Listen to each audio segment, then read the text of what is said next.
Mayor Jacobs? I'm here. David Hickey? Here. Mr. Travellini? Here. Ms. Armano? Here. Mr. Leonard? Here. Mr. Rodriguez? Here. Mr. DeGiovanni? Here. Mr. Walter? Here. Mr. First? Here. Ms. Christie? Here. Chairwoman Gutschall? Here.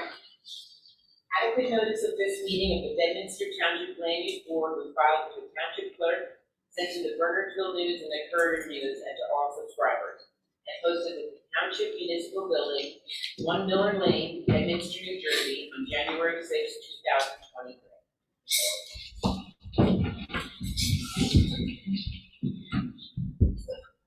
Allegiance to the flag of the United States of America, and to the republic for which it stands, one nation, under God, indivisible, with liberty and justice for all.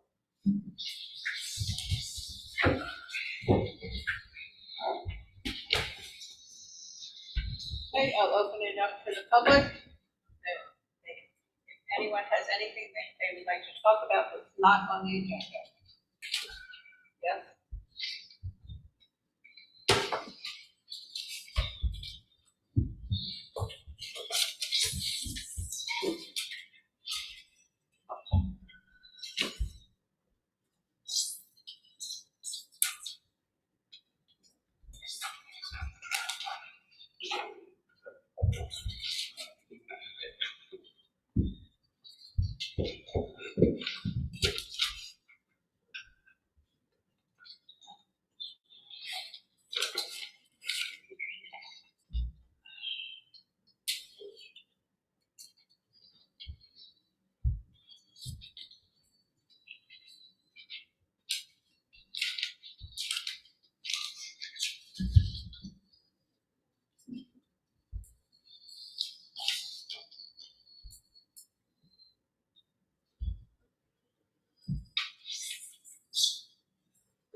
Hi, Hello? my name is Patricia Rogers. I've been here before the board, and I'm at 220 Union Grove Road in Bedminster. I've been a resident of Bedminster for 37 years. My husband and I bought the property, and he died in 2017, so I've been a widow since then. My son lives, and his wife live with me to help me take care of me. I'm here. I told you I was concerned about that cider mill. I didn't know what was going on over there. I just thought it was a barn. And I had no information on it, so I told you I would come back when I had the information. I don't have it all, but I think I have most of it, that I can make people aware that there are many irregularities here, and I want to come to some resolution on this, I hope. I'm sure not today, but eventually. 2017, I don't know if you were all on the board then, but in summary, you granted Mr. Coates the ability to turn his vacant property that he had purchased on 206 in the R10 residential zone. And he stated that he wanted it to be a farm use, and he was going to plant an orchard, and he wanted to build a cider mill. So the resolution stated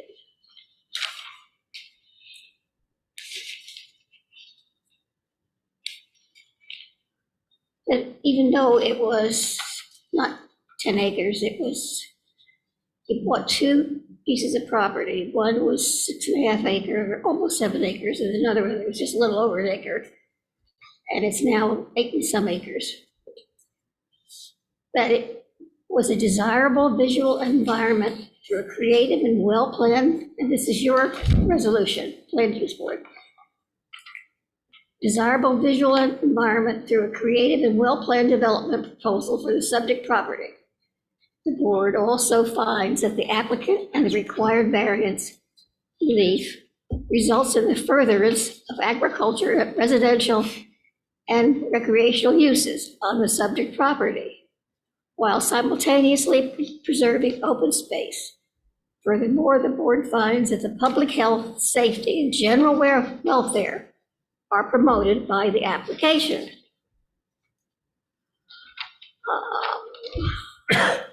Somewhere in here it says that he wants to make an orchard of 250 apple trees. And then the produce from the apple trees will go into the cider mill, and he would sell cider from that location. He would have a tasting room. It had 3 tables, I think. And in this resolution, it states that no food can be served. In connection with this resolution, it was strictly for farm use. So we come to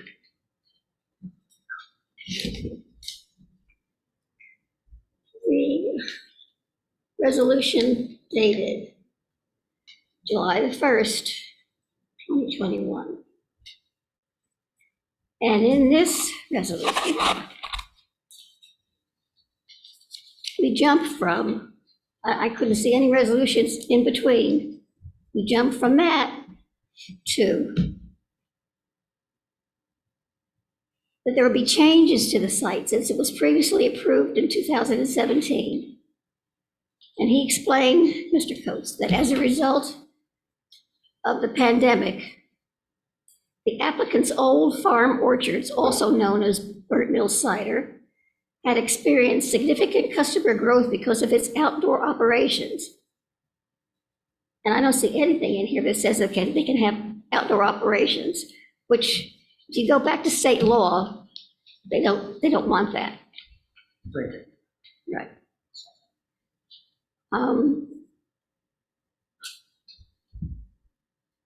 It had experienced significant customer growth because of its outdoor operations when other businesses could not operate outdoors. So that's why he started to go outdoors, he says.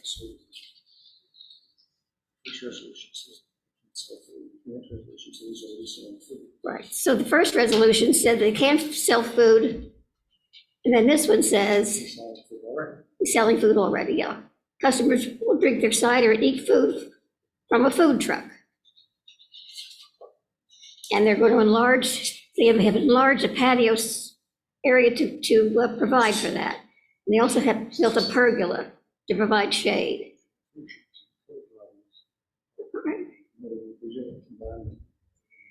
And this also says that they're going to have music. And they would try to not be a nuisance by directing it towards the property in the rear and away from 206.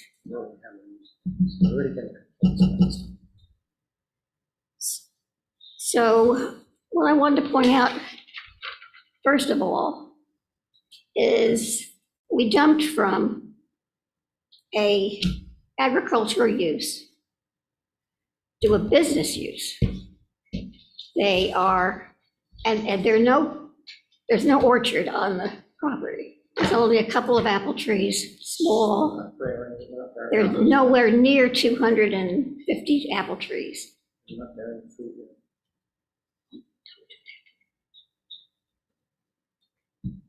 They also said that they would have to bring in apples for the cider mill.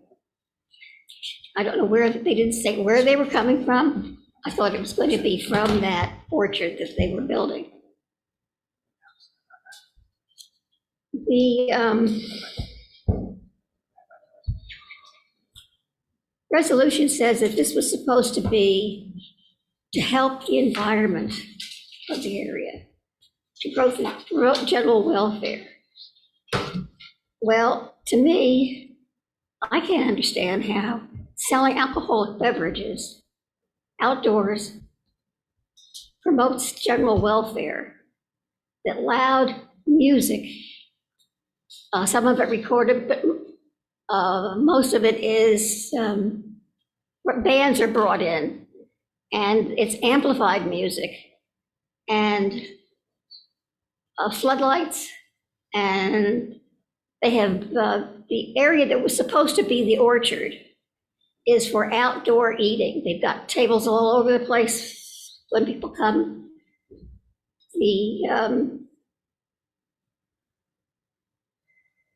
There are special permits here. And I don't know how this works. But these special permits are coming from the Township Committee. I thought they would be coming from here, but they're coming from the Township Committee. One of them isn't even signed. Yeah, the food truck. Food truck wasn't signed.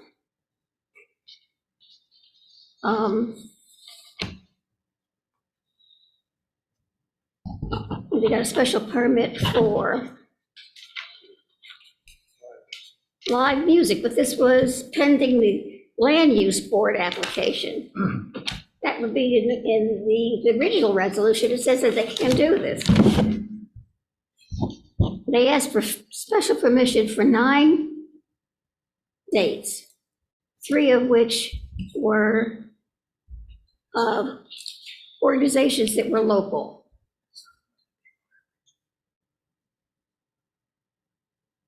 And it also says in here that the noise level would be loud enough for people on the patio and lawn to hear, but not so loud to be more than a faint din from the highway.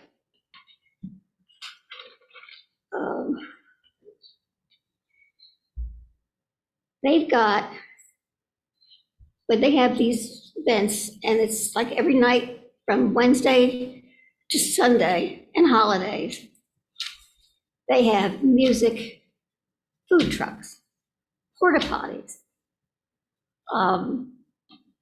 The area that's supposed to be the orchard is a parking lot for people to come in with their cars. I don't know how we get from agricultural use with a cider mill and an orchard to a live music, selling alcoholic beverages, having food trucks and things like that. And they have outdoor bars, which is against the law in New Jersey. It's against the law to sell alcoholic beverages from a bar, outside bar. And they have signs there saying no drinking outside. Well, that's impossible. They're serving liquor from the building to the people, and they go outside and they sit and go to the food truck, and then they sit in the tables all around. And I've talked to some of the people that live in the town, and they have been there. And they said, yes, that goes on all the time. But on October the 10th of last year, oh, and by the way, the orchard, the old farm orchards, with their music application, your board stated that the Township Committee was in charge of that music, that they were to to oversee it, make sure that everything was all right. When I went to the Township Committee, they told me they didn't have anything to do with it, to go to Mr. Coates. So I've been around the block a couple of times, so I decided that I would make an application to the court. So I have gone to the court to make an application because I was getting nowhere with the town.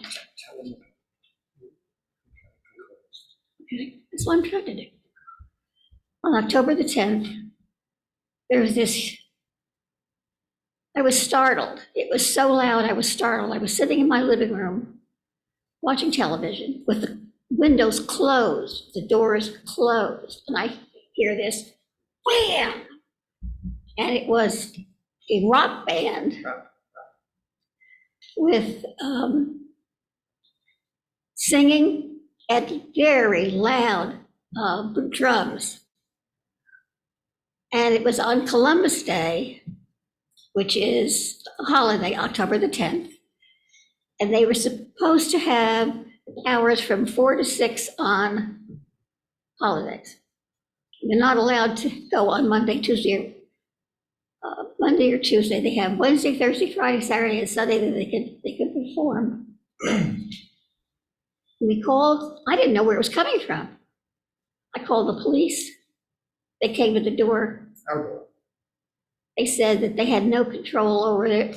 There was no ordinance about sound, that Mr. Coates was just trying to make a living.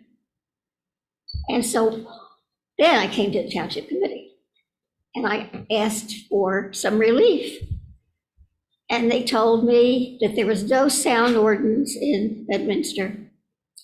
And I had to go and talk to Mr. Coates to see if I could work out something with him. Well, I know enough about, I looked at that resolution. It says that the Township Committee is supposed to be in charge of music and control it. And for a resident to have to go through all of this when it was their responsibility doesn't say much. So I have not talked to Mr. Coates. I don't think I should have to talk to Mr. Coates. Mr. Coates had signed these resolutions saying that the music would be low, and so he already said that he would comply with what was supposed to be just very soft music. And he broke the law of the permit. So what point is it for me to go to him? He's already knows what he's doing. So I wanted to know how we could go from a residential 10 orchard, cider mill, to a bar, loud music, outdoor rap music. And they got a 1-year permit to do this. And it expires on the 18th of September, 1923. And I feel that it should be not renewed. It should just be, they were in violation and it should just go away. If they're in violation, you no longer have a permit to have music, period, the end.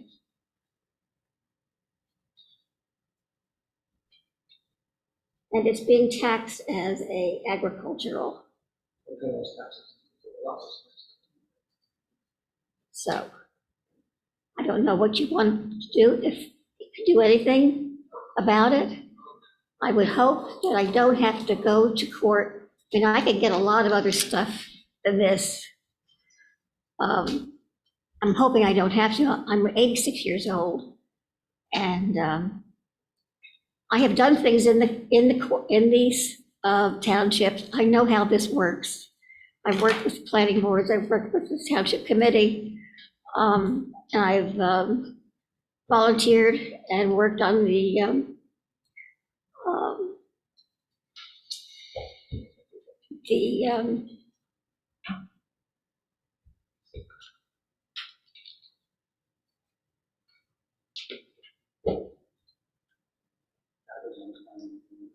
my husband was on the planning board, and I was worked with the voting board all the time. I guess for about 10, 15 years I sat and volunteered. So I'm hoping that we can come to some kind of a resolution here where this isn't a big fight. When I have to get the township behind me and door to door and lawyers and engineers and all that kind of stuff. And Paul Ferreira knows that I can do it, so.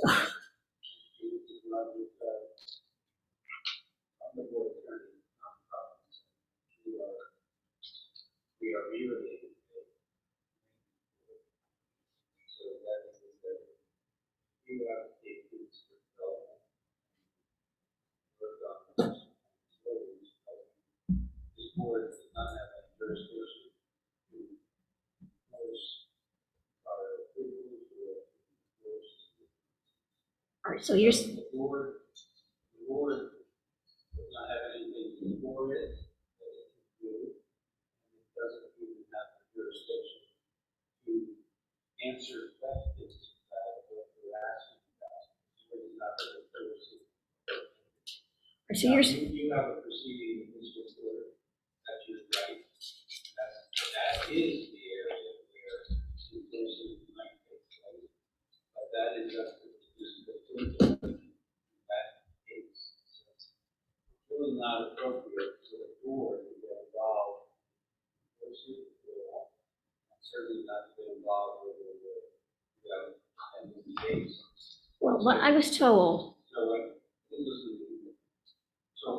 We were listening to you because you were speaking in public comment.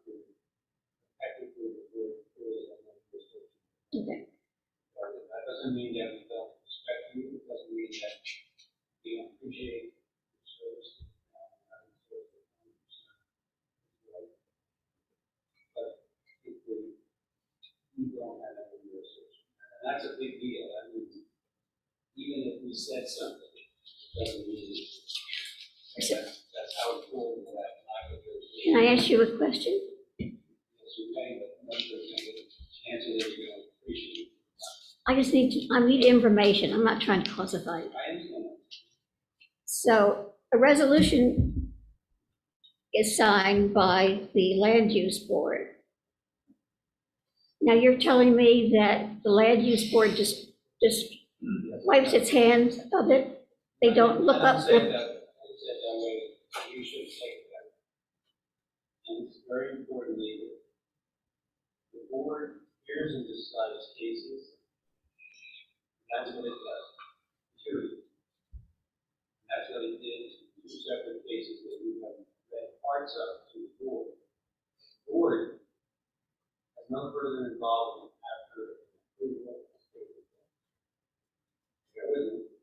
Therefore, even if the board said something, which they can't because we don't have an application for us, it would not mean anything because it's hard to do because it is approved. So your objections are best stated to this board if that's what All right. we want to do, and we don't even get involved in that process. This board I understand what you're saying. participate. I understand what you're saying, but what I'm trying to say is, then you wipe your hands of it because you're saying that once it's approved, you're out of it. The land use board doesn't have anything to do with Resolution it. does You have say, something, you have something to tell me why we haven't jurisdiction, either one. If you can think of it in terms of, what do you expect zoning board? What do you expect? The zoning board doesn't They don't have, enforce the ordinances, they don't enforce resolutions, they don't even actually give special use permits. They don't inspect so who does? the zoning officer and the township staff. The people that you talk to about those special use permits, about the documents, those are the people that enforce. well, we look at our, I know you did, and they actually, you have not received any action, so you went to municipal court. That is your right. But that's about it. I'm not aware, but I appreciate that. it said here that the use of the language is going to be according to the standards of the township committee. We went to the township committee, they said, well, there's no public ordinance about noise, we don't have a noise meter. Yeah, they basically just showed the shoulders and said, well, That is the fact. call Mr. Coates or go to court, so It sounds to me like what you're saying is that the only relief that we can get from anywhere is this book. That's probably, or from Mr. Coates. And it's not right to actually say you shouldn't have to do that because you have a right to talk to you. You have a right to talk to you. I cannot believe. First of all, this is a business. Sir. He's not my neighbor, it's an LLC Oh, that that's owns what I the would business. disagree with you about. Even if this is your neighbor, that doesn't matter. Because what matters is, No, what I it's said not to you before, you don't want to appreciate it, but we don't have any jurisdiction. Anything about your issue. So you're saying to me, so I get this straight. I've said what I've said 3 times. I'm not But saying I want to say, that I understand you. You're saying to me that the Township Land Use Board can write a resolution. has no jurisdiction. Don't interrupt me, please. And approves No it, words in my mouth. and approves it. I didn't say that. Yes, you did. I said you don't have any jurisdiction. You said that, but before You say that, you don't know what, you're not lawyers, you don't know what I mean. you You said, know very well what I mean. you Is that said it. we, this board, has no jurisdiction to hear your issue. No, And you might as well, because you're not listening to the fact that I don't, you can't do anything for you. I want to understand. I'm a You citizen. understand well. I'm a citizen of this town, Understood. Agreed. and I have a right to ask you questions so that I understand what your laws are here, and I want to make sure before I investigate the laws, because I will do that, that you said that once you approved it, that's it. You're out of it. You don't enforce it. You don't do anything. That's what you Zoning said. board, no zoning board in the state of New Jersey.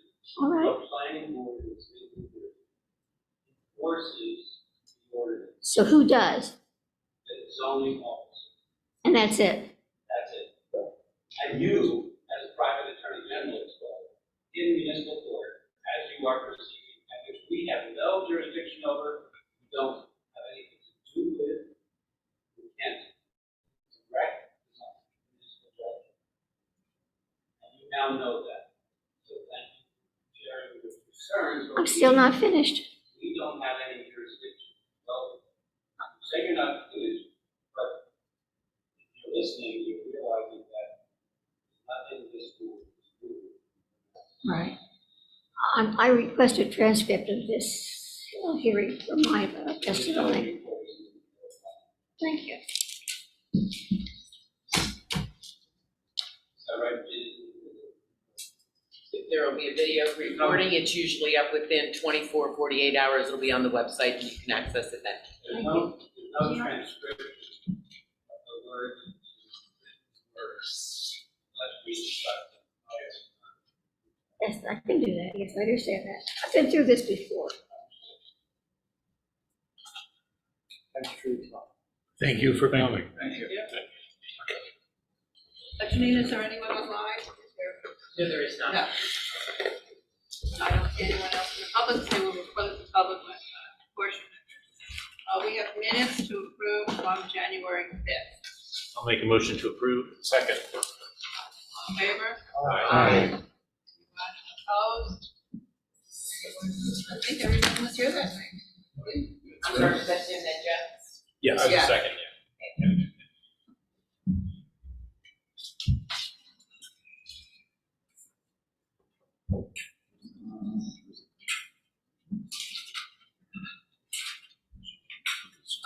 There's a couple of letters here for correspondence.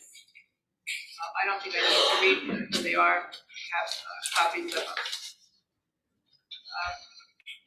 The registration form is also in there for the land use moratorium on Saturday, April 15th. If anybody on the board wants to go Janine, she'll sign us up. Please do. I already have Colin, I believe Tim, myself, and Suzanne, zoning officer, are the only floor right now. So if there's anybody else, let me know. Just try. Yeah, It's a wild, crazy time, guys, I'm telling you. Oh, I know, I was there last year. Okay.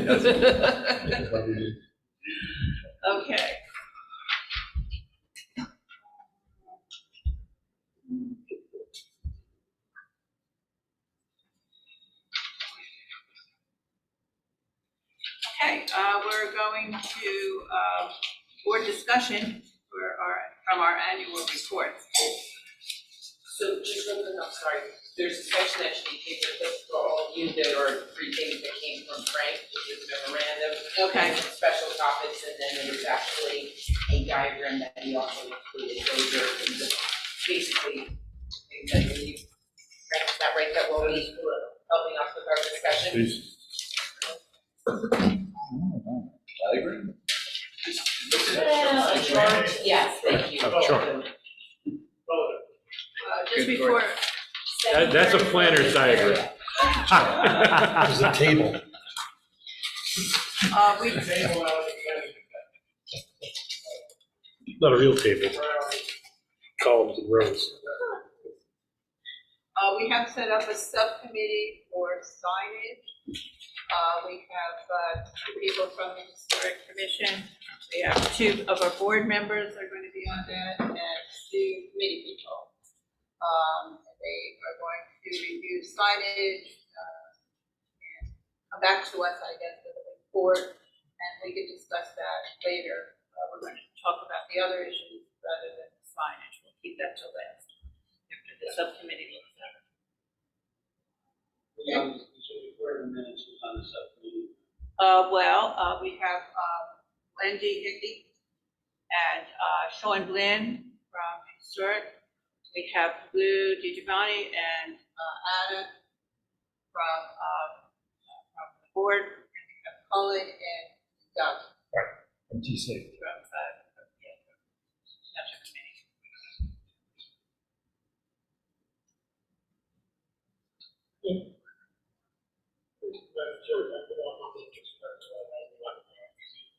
Sure. I believe that the issues that was talked about before we got to that, was a small category of liability.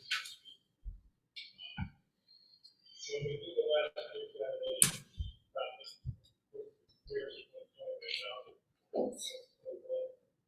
there were a number of suggestions that most people came to these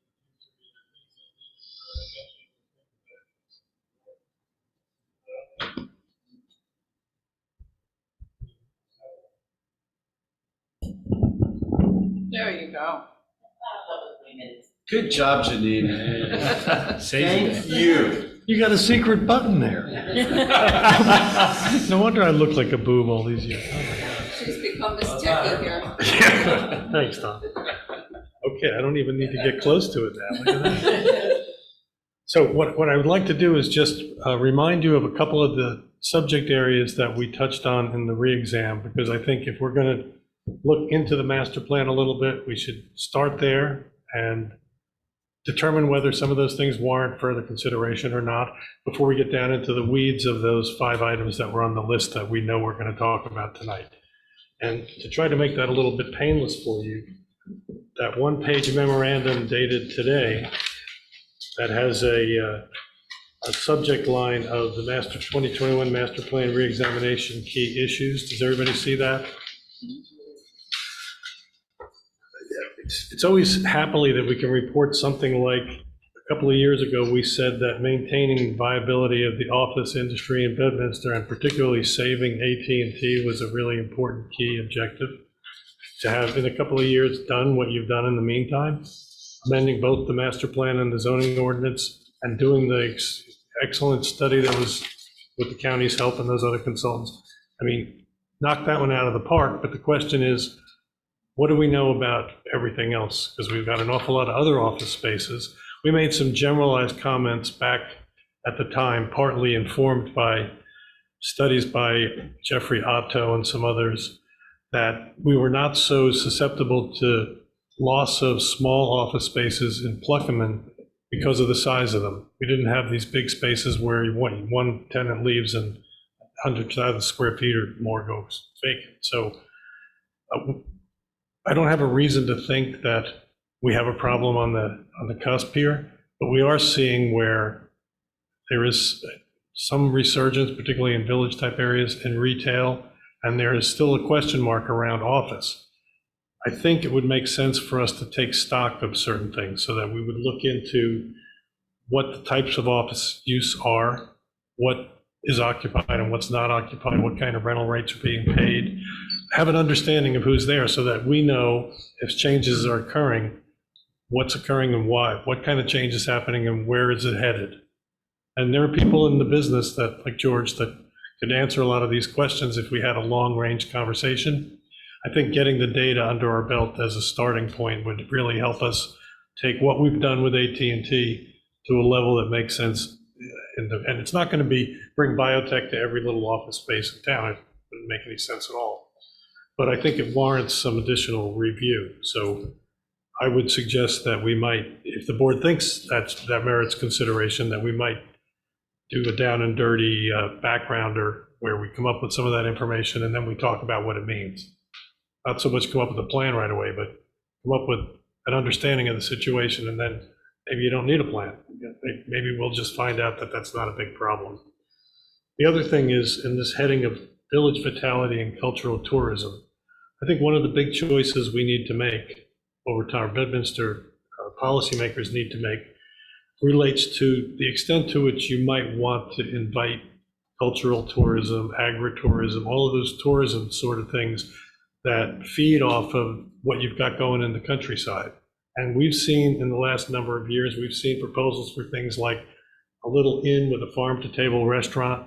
And candidly, they were never embraced in a way where they're happening out there now.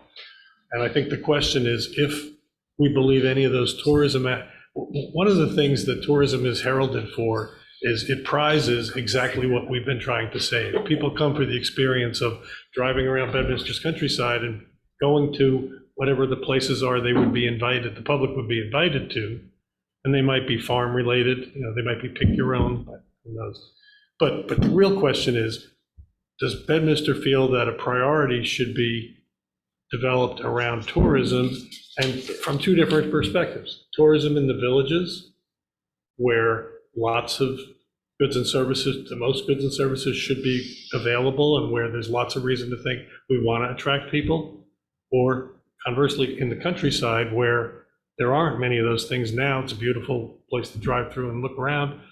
Do we want to encourage a more diverse offering in the countryside so more people can come and do more things in Bedminster? Or do we want to just leave good enough alone? And, so those are the kind of questions I think we want to explore now. There's been a lot of talk about increasing the minimum lot area from 10 acres to some larger number. We don't have to talk about a specific number. What I've tried to caution about in the past is we have factored in through the accommodation that the ordinance makes to throwing out junk land from the equation, essentially, discounting lands that really can't be used, so they don't count like 9.5 acres of wetlands and a half-acre spot you can put a house on as a building lot. No, in our town, you need 10 acres plus that 9.5 acres of wetlands. So the thought that we would, somewhat arbitrarily pick a new number on top of the 10, I think would need a lot of, the same way we defended the R10 zone in the Kirby litigation and the court said, you got it right. I don't think we want to go through a process like that again to try to prove, and I don't think we want to send a signal to landowners in the countryside that this is another potentially construed to be a grab, of your development rights. So in that regard, I think we've done you all have done a very good job in the past. Maybe well enough alone is what we should think about when it comes to zoning density. But things like that coverage issue with long driveways definitely need to pay attention to that kind of stuff. So part of the question really is, are we just going to refine what we're doing in the countryside with things like some accommodation for driveways and not having as many coverage variances? Or are we going to expand the view of what should happen in the countryside so that these various types of tourism are not just being permitted, but they're being actively encouraged, sometimes even sought after? One of the reasons I bring that up is New Jersey's got a very rich history, more Revolutionary War sites in New Jersey than any place in the country. Well, wasn't that big a country back then, but, and we've got one of the most important ones there are. I mean, I'm very fortunate. I work here and I work in Hopewell Township, which has Washington's Crossing. But the truth is, Pluckerman Artillery is just phenomenal cultural resource. Nobody can go see it, but we've got all kinds of ways to interpret it. We've got a great building that's been put into magnificent shape where we do interpretive stuff. What should we be thinking about in line with the sesquicentennial and the focus that's going to come back to the revolution and places like this where there's history? How much do we want to get mileage out of that or not? I'm really not so much advocating as I'm just thinking some of these things, if we're thinking that 2.5 years from now, there's going to be a big celebration, what part of that do we want to be? Well, maybe just having the Vanderveer House is all you need to be, and that's fine. But I think if we don't explore some of these things now and set a policy tone, we can play around with a lot of little details and make some improvements. But we either stay the course or we slightly modify the course. Nobody's talking about changing the course, but I am asking you whether these references, because these references about tourism and arts in the villages and all that stuff have been recurring in the last couple of reexamination reports. If they're really not important or not the kind of thing you want to pursue, I shouldn't keep bringing it up, if you know what I mean. So that's the big overview. If you think you want to look further into those things, I think that there is a down and dirty, Ed Curlin can help me do the assessment of what our inventory of office space is, who's there, what they do with it, that kind of thing, what's occupied. With regard to the tourism side, ordinarily there is an asset inventory, cultural resource, artistic resource inventory that identifies what all the resources are so that you can network them together in part and make people aware that they exist here. We have a great one with the old schoolhouse and the fact that the Center for Contemporary Art has a long sustained history of getting people making art, showing art, doing the kinds of things that little villages all over wish they could have one of those places. So how do we build on that? What else wants to happen close to and around that? We now have a brand new development that's going to be right next door to that, just about. So it probably makes a lot of sense for us to look into some of those things. If you want to explore the tourism more, I would do another kind of a backgrounder and just come back to you with a bunch of information about, including the pros and cons of inviting greater tourism. But yeah, go ahead. Yeah, I appreciate the focus on tourism as an opportunity. But I think, what we see regularly at these meetings is, especially when the population gets involved, is this fear of what change may bring. And we kind of regulate that process. How much change, how quickly, how slowly, how conservative we want to be with respect to some proposals that might be a little bold, for lack of a better word. But I think what we've experienced over the last 3 years is not just change, it's like a phase shift. The way we experience life, the way people do business, the way people go to work, the way people shop, everything has changed. So when we talk about places like Pluckerman Village and Bedminster Village, the concept of village that we have in our head is this like townsy New England kind of thing, maybe with retail shops up and down the street and people ducking in and buying antiques and maybe a sandwich and a cup of coffee. Are you making fun of our town? No, I'm just saying, if that's what we aspire to, if that's what we aspire to when we throw around words like village and creating walkable such, right? What are we walking to? I believe. So my point is, tourism is a great idea, but I think we have to explore possibilities that might be substantial change for people, but change is upon us regardless. We have to explore possibilities about how to make these villages viable in 2023 and forward. So, people don't go into dress shops anymore. They order 7 dresses on Amazon, have them delivered and see which one fits. or which one is flattering and which one isn't flattering. A big shot in the You know a arm. lot about that subject. My daughter moved out, but my wife is getting close. Can't unsee it. And she left you all her clothes, right? But the point is that, you know, our expectations about what a village might mean is completely changed. Well, the walk, We may need to take that information and try to vision or view what you think could occur in the next 10 to 20 years. Because something you write now might take that long to actually change. Might not change at all. But I don't think things are going back. Maybe I'll be completely wrong. I don't think things are going back to that way. I think people are comfortable working from home, and more we, you know, have tenants, maybe Anna sees some of them, more and more we have tenants who threaten to come back to the office and, you know, and use their space 5 days a week. And I'm struggling with finding about how do I staff the cafeteria for Tuesdays, Wednesdays, and Thursdays when nobody comes in on Mondays and Fridays. So this stuff has changed, and it's changed permanently. And I think the streetscape that we're talking about for Pluckerman or even Bedminster Village, you know, for it to be continued to be filled with professional businesses, like Bedminster Village, there ain't a shop on the street except for the pharmacy. You know, a couple of hair salons have closed a long time ago. You don't have Country Picnic anymore. You got guys selling appliances. There's not that vitality there anymore. So if there's ways and resources, Frank, that how people have cultivated village in this day and age, you know what the those are signal, the opportunities we need to explore. go ahead, Anna. So I agree with Rich that there's been a sea change in what we see, and certainly in retail, right? Yeah.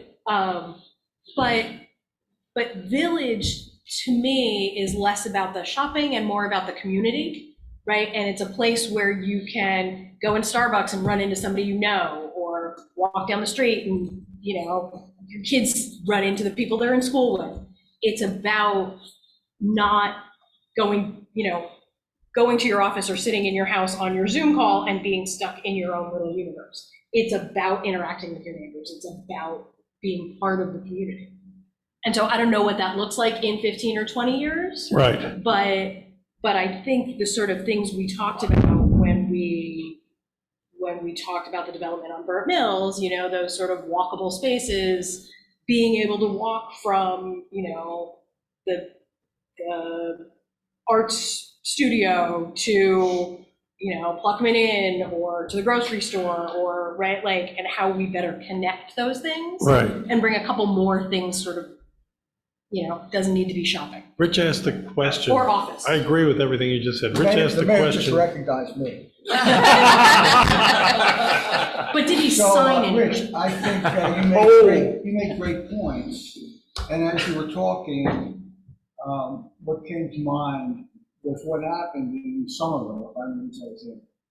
So when the Bridgewater Mall came in, all of the stores that sold things that ostensibly you could get in the mall were in trouble because there's no parking.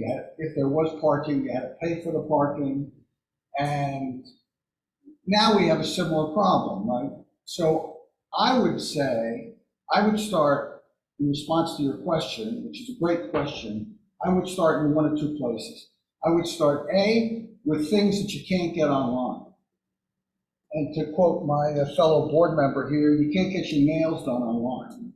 You can't get your hair cut online. There's a lot of things you can't get done online. And the second thing is, you can have an area which has a character or a persona of some kind. So you sort of have your own, you create a village. For example, a couple of examples. One is the farmer's market created its own village. I mean, we wouldn't ordinarily call it a village, but something was done there. It had a product, most of which you don't really get online. And people came, and people saw each other and did all the things that we're trying to accomplish. So, you know, what that is, you know, is it trying to sort of get into antiques, or is it trying to get into having a whole bunch of restaurants that aren't chains, or is it getting into something that attracts people because there's some unity or something that we work to attract.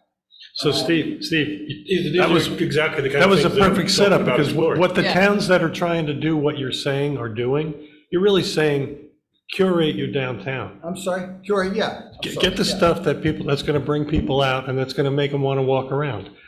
The two things, to answer Rich's question from before, that are being done in those really successful places are, number one, building stuff like what you just approved on Burnt Mills Road, getting those people waking up in the middle of town, going downstairs for a cup of coffee or for lunch or for whatever it is and walking there. Nobody in the hills is ever going to walk to Pluckham, and I hate to say that, but it was not arranged for that. It's great. It's close enough to do a wonderful job supporting great businesses. You'll have a tremendous parking problem once the restaurants are all there, because there's not enough parking for what the restaurants will need. But it'll become a restaurant-y place if it's successful, and it'll have things like art galleries or people that are making art. The thing you go and you see them do and you buy it, and I don't mean a little peddler's village kind of place. I mean, live, work, studio spaces, things that. When you curate a village, though, the way you're describing, whatever Typically, it's whatever your done- plan is. We have a couple of golf courses in town. There could be some golf shops and apparel places or equipment or But- even a but we golf don't- simulator. we don't You've curate got it. golf courses, we've got the equestrian team, and no one would ever know it's here for crying out loud. If it's going to get curated, it's done by something like a business improvement district, and it's funded by government money, taxpayer money. It's done in a way where there's a director of the bid, there's a plan for what it is how you're trying to curate that place, and there is money that's being spent, both comes from the How do state you and the create the feds. incentive for those businesses that you target to come there? What's the How do incentive? you create the incentive for the businesses that you're targeting? When you have somebody whose full-time job is to find them and to bring them to town and show them what we have and tell them why they want to be here and have them see other stuff going on, I mean, that's the problem. It doesn't happen just because you zone for it. And I'm really not trying to, believe me, I'm not lobbying hard for creating a bid. We didn't have a lot of luck. I was on the local Bedminster Business Association for the years that it was active and operational. And I think it was viewed as a group that could help businesses get a better shake with government, with us, with the ordinances and things. But it never really seemed to have a purpose for what kind of vitality do we want to have in this place. And I don't mean it was every man for himself, but it didn't really have a vision, and I don't blame them for that. But the question is, if we have a vision, and we should, what's our vision? And like Rich said, the draw here is we have a revolutionary era village that's still largely intact. Now, a lot of crap's been packed around it, yeah, for sure. I don't mean crap, I'm sorry. That was a really poor choice of words. No. It's not really crap. No, but I mean, when I first saw Pluckham, what were there, 70 buildings altogether, including the sheds, before anything else got built there? I mean, it was a little tiny place. And the beauty of that little tiny place is not lost. And over time, it will get polished and brought back in a big way. So the vision probably shouldn't be tear down a couple of those old houses and put in some new, bigger, more efficient something. It's probably do whatever you can to make the most out of what's there, partly because your master plan for the last 50 years has said, save those places. We haven't been as true to the objective maybe as the plan intended, but Bedminster used to be one of the strongest places in the county for historic preservation. And if we're not going to be, we should do that in a principled way. I mean, you got areas that are on the National Register of Historic Places, even though Bedminster Village is not. That doesn't matter because it's zoned with the kind of strong zoning that lets you, if you want to, control in a very big way what can happen within those villages. So I think partly, if we're going to talk about where should they go in the future, I've heard people who are thrilled with the project that Elite built on Lamington Road, and I've heard from people who are far less than thrilled about that. And certainly I can never argue and say that's no departure from the prior character of Bedminster Village. I can't say that. Whether or not the change in character is worth what we got out of it, time will tell that over time. But the real question is going to be, how much are we trying to stay true to what's there, and where and when should big change happen, because what's there really isn't as important as what should be there or could be there. And a bad example, but I'll use it anyway, because I've been for years saying, when we lost the real Plucky, we lost that authentic history. And everybody said to me, it was a pile of crap. Look at what we got there now. It's beautiful, right?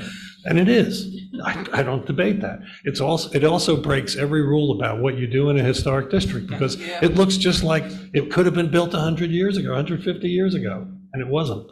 So it sort of tricks you, right? The whole idea when you infill those places, you do them with parts that are compatible in scale and form, but you don't put all the little trim and all the details on them, because that's faking it. And what you're doing to the people driving through town is they don't really get to understand how those pieces all fit together. Now, was there any big crime there? No. Lord, no. Do people love to eat there? Everybody I talk to does. So I have to imagine it's been a good thing. Would those same people have spent a lot of time at the Plucky? Unless they were really good at darts.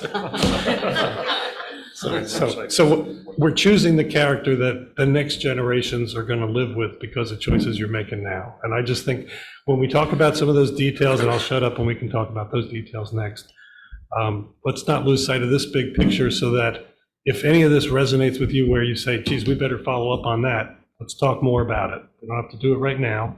I think we're going to have a number of these discussions before we finish this conversation about changes to the master plan. So that's just kind of an opener. You look like you want to say something, Mayor. No, just yawning. Flattery will get you everywhere. That's great. I'd like to say something. Frank, when in these successful, you study this stuff, this is your business. In these successful communities where they have either maintained a, what's the word I'm looking for?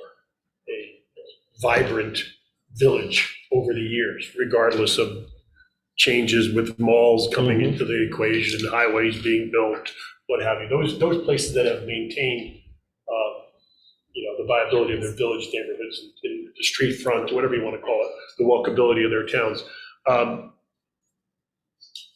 What is more essential is that they maintain a certain population of consumers that are keeping those businesses viable, because if I open up a bakery on Flemington Road and nobody comes, it'll work for 6 months and they'll shut the doors and another failed business.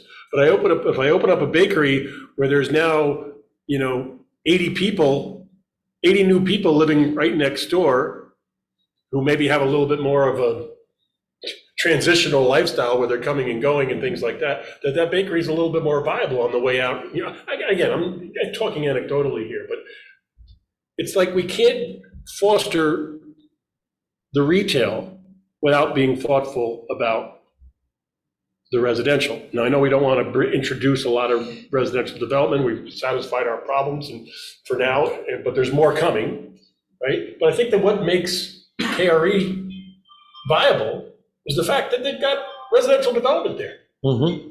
The thing that's going to make, maybe Lamington Road and Main Street a little bit more viable going forward will be. In all these villages, if you look back 100 years, there were handfuls of businesses that were there that had to be there because that was where everybody came from the countryside in to get stuff.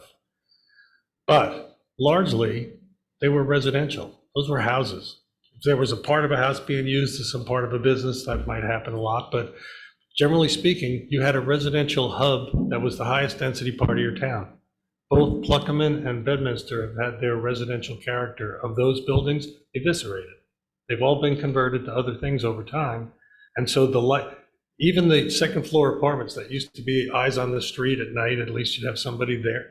They're all, lights are out, generally speaking. So one of the things you might think about was if what was a really hot property 20 years ago when somebody converted one of those houses to office space now turns out to be worth, as I'm seeing in a lot of other places, worth a whole lot more if you turn it back into apartments, multi-family, more than one apartment.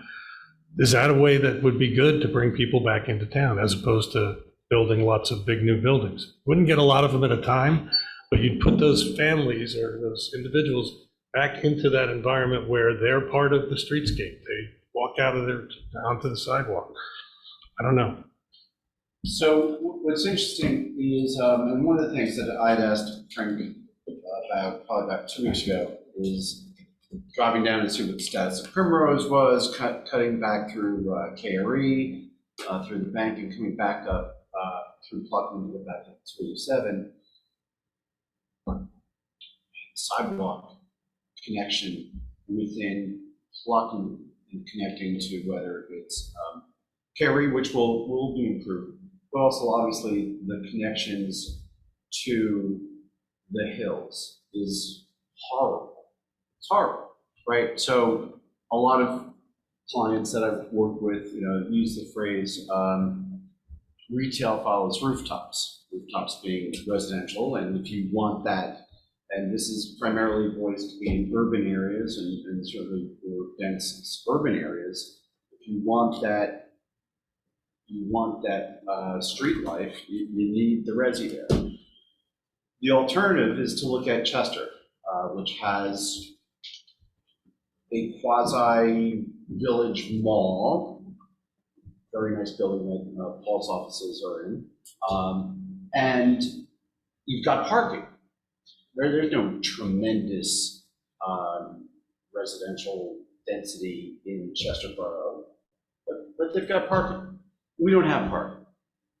We do have a whole lot of residential that's adjacent, but you can't necessarily get there to there because there's no connection. It's built that way. So one of the things that I mentioned to Frank is when we go through the master plan, and I've been peppering Janine with like add this to this, add this to this. And I'm thinking, there's a list, right? I didn't see the list, Right here, other boss. stuff. But there's, you have a list. Okay, all right. So was the sidewalks, right? And to some extent, it's incorporated with this village hospitality walk at downtowns. If there's a way to take advantage, KRE is going to be immediate, right? You're going to have 160 units. You're going to have that first floor retail. You're going to have the resi behind it, the resi on top, and you're going to have the connections to the park. You're going to have the connections coming back across the street. That's going to maybe walking distance to Andy's Deli, to the liquor store, to the Plucky. Not really great access to the King Shopping Center, but all the traffic improvements that we imposed or strongly suggested that KRE was going to be responsible for, those will be in place. But that's still. You mean that they volunteered to provide for us, With a I think, as little- part of their application. With a little. Yeah, okay. I think we all took it that way. Thank you, yes, strongly encouraged to own the Burnt Mills, Washington Valley Road 202, 206 intersection, right? But it's, it's a step. Those folks may be able to get to Fresh Market super easy, right? Great. Whether you're gonna get folks other than maybe from Village Green and maybe from Sage and Mayfield, I don't know that you'll get to your neighborhood. Are they gonna walk down? I think so. You need something to go to. Yeah, That's true. KRE is gonna be the only, that KRE will be the starting, are we calling it something other than KRE? Did they have a name for it yet? Okay, KRE. I don't know, I'll ask Noah tomorrow. But anyway, that'll be something you go to, like right now, honestly, for most people I see it is at Starbucks, at King's, that's kind of our center right now. Yeah. But a lot of them drive there. Yeah, well, I actually, Well, but some people do drive there, yeah. Another big thing to think about is, as time goes on from here, even though the predictions are that even more people are going to be obese by 2035 than we can imagine now, healthy lifestyles are going to become so important, partly because of the cost of the healthcare that you get if you don't. So what we do is, if you try to fold this sidewalk, improved walkability initiative, so that you can get anybody in the hills that's willing to try to get out and get moving more, give them a safe route of passage to get where they need to get, even if it's a roundabout way. If they're good sidewalks, people will use them. I think you get a lot of people walking. So we I see should, a lot of people that's a good point, walking Larry. We now. should I look think at they that. would walk Hills there. Drive. Yeah. But I know Lou has something to say. He's People been walking working the it. hills. People walking the Steve, hills can you on Allen Road recognize all the Lou? time. So, With their masks. I'm not gonna actually say anything. I'm just gonna put out some ideas and just kind of throw some bricks out there. So I've been a business owner in this community for over 25 years, and I have a daily interaction with Bedminster residents every single day. And the overriding thing I hear time and time again from these residents, people have been here for generations, some of them, is that it's getting too busy. We all know the population is kind of moving west towards us.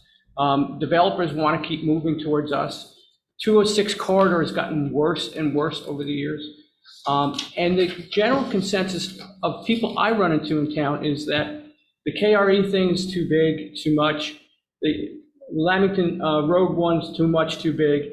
And my question is this: if we do tourism, if we do walkability, if we do these villages, what does it do for the Bedminster resident who doesn't necessarily need it or want it? It's just an idea, a thought to consider. We're here as a board trying to think, well, how can we create more viability, in our town? Lou, if we're sacrificing quality of life for the residents, we're screwing up. If we can't do the things we're talking about doing in a way where you don't have such a my tough point, Frank, is balance. I don't know if the residents want it. They want less traffic, You know what, and they want a quieter lifestyle, every resident in every town I've ever worked in, you know what they want? Same as is. low taxes. Oh, yeah, certainly. But I mean, change is not welcome. I'm The not saying it status is, I quo just is want to fiercely I'm not defended defending everywhere. anyone. I'm not But here's advocating. for the anything. irony of it. I want to bring up a counterpoint of view that is not being represented here tonight. I think that's good, and I think we should talk about that, because at the end of the day, people will come out and tell us what they think of this, and everybody may say, why the hell didn't you listen to Lou? Could have saved 6 months if you just listened to Lou. It's just an idea. Thank you. If we want to put Joe Metelsky on the board, I think his spot is already taken. Change is coming. Right. I Sorry, understand. well, not sorry. Change is coming. It's here. That's it. It's here. It's happened. It's already happened. You're not going to stop it. The state policies, everything. Development is being pushed on us. But we do get to shape it. Fending it off left and right. And if the office buildings are empty, your taxes are going up. Exactly. Well, Empty buildings mean less taxes, but we still have to maintain. I just wanted to give a municipal voice to another No, group of people that are in this town. we need to make sure we're not working in a cul-de-sac Right. for somebody who lives on one, right? And you've never heard anything here, and growing up in Springfield didn't want to be Union, Union didn't want to be Elizabeth, Milburn didn't want to be Springfield. Okay. Melbourne Right, isn't right, Springfield. I skipped jump. Right. Pretty sure of that. I thought they're all the same. Yeah, thank you. We're not Bridgewater. We're not Hillsborough. So, but we're not the same Bedminster, and by the way, probably a lot of the people that have said that to you probably live in the hills, or probably live in developments that were built in the last 20-something years, or 30 years. I think it's a smattering of just general people. But that's a general sentiment. Oh, things shouldn't happen. We're doing. Okay, great. But what we're dealing with is we can't stay as is, because looking at the buildings that were demoed, those buildings were falling apart, vacant, property owners not putting a dime into them. Getting to the position that those property owners were ready to use the poor condition of those buildings, trying to hold the township committee and this board hostage. Give me an approval for 6 residential units, or I'm stuck with a crappy building. 721 Route 202, 206. Fortunately for us, they were not very distinguished buildings. Right. Tear it down and So- hold the town hostage. So what we've done is how do we take these concepts but maintain the characteristics that we've had? And in the master plan, as Frank wrote it, Bedminster is town and country. It didn't used to be so much town. It's a lot more town than it was before, but. We saved a lot of country too. Right, and we've saved a lot of country. And one of the things that we do is sort of whack-a-mole. I want to develop something over here. No, we're not going to allow that. We want to develop something here. No, you can't do that either. We're going to come after you with affordable housing. Okay, knock yourself out. We already have the protections. You're not going to be able to do that. We're already looking at how we can address 2025 obligations coming down the pipe, right? So that's going to be a change. What we've done as a board with the direction is every development that's gone on is not going into the R10, it's not going out into undeveloped areas. It's being focused and funneled into the developed environment. So we're not sacrificing open space or the R10 zone or even the R3 zone or even the R1 zone, right? So we're looking at the village where we've got crap. Was that the term, John? What was the term that you? Crap. He just said crap. Some crap. You didn't say a lot of crap. You just said some crap. He just said some crap. Some crap. I have to get rid of that one. And if that some crap to use can the be men's repurposed, we maintain what we have. I understand there's some people that are never going to like any change. That's not realistic. And if that is, that certainly is a component of what we factor into the master plan, but that in itself is not an objective. Well, it's So Larry, I would chime in and say, doing nothing actually is change. And you can see it by the abandoned and things that go away. And I think There's a reason why they're changing that way, or becoming that way, is because they're stagnant. And you have to get ahead of it. You don't plan for the change you want, you get the change you don't want. Exactly. yeah, and I think the goal is how do we look forward to the best change we could possibly have while still maintaining our identity, right? Because we don't want to be Exactly. Bridgewater, because we don't want to be Hillsborough. We don't even Bridgewater want to be doesn't- Bernardsville, right? Bridgewater Like- doesn't want to be Bridgewater anymore. Right. Burnsville has a very, very dense downtown. Very dense downtown. And one developer was trying to talk me into doing a project, and he was using Bernardsville as an analogy. Not Bernardsville. We don't have that density that you're talking about. It doesn't, that's not what we have. So take your idea of comparing us to Morristown, to Palmer Square, and Bernardsville. Plaquemine and Bed Village are not that. They're not. And I think that's why they are like they are. Right, this Those board, other this board is. places. No, Bedminster. Our villages are like they are because of what they are. Now, that may sound stupid, but I mean, we don't have a downtown center. So, we're always trying to how can we get that? Right? That's what how do we get it? Well, I think you first have to realize we don't, if it was easy, we would have had it. It would have naturally happened. You would have had things grow up and become a Chester or a Morristown. So, government can only do so much. But I don't see a lot of, I don't know, I don't see a vibrant, Summit or Springfield. I just don't see it. I agree. I don't think that's. But do you like seeing empty lots?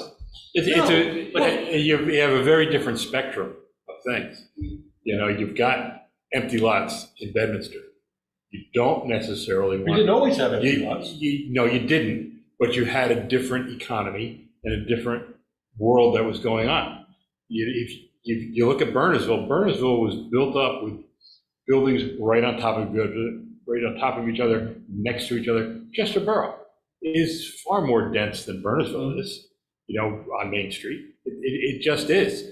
I think to keep the Bedminster and Pluckham fabric looking the way it is, I have no idea how you do this, but you have to find the right uses to do that. And I think, as Frank said, maybe there's an apartment mix in that allows those houses to be retained and look like houses and make it so, it's almost like these property owners need to compile their lots together to get one building that spans property lines. Mm-hmm. We've had these zones that have maximum building sizes, and what has it done? We've had no development. We've had buildings that just go empty. So, is there a change? Is there an alternative use or vision for that area that brings people in? Residential second floor, non-residential first floor, on a small scale basis. You look at. So one of the things that should start this spring is that building that was a zoning board approval, Con and I were not eligible for it, next to Somerset Hill Shopping Center. Right? So that's 2-story building? Yeah, it's a small. It's replacing the one that was demoed. That's the guy from Sticks, right? Or used to be Sticks? Right, no, Yeah, well, no, the shopping center. the house was condemned. Yeah, so he's proceeding with, that's office. I had a meeting with him just a few weeks ago. He's proceeding on spec. Doesn't have a tenant lined up, but he's ready to, he's applied for his construction permit, so he's ready to go. I think I've entertained 3 inquiries on the Bedminster piece, and I know that Susanna and Next to the the church? Next to the church? No, Bedminster, the 2 buildings The are. one that wanted too much in the small. Yeah, I guess so. Oh, yeah, right. So, so we,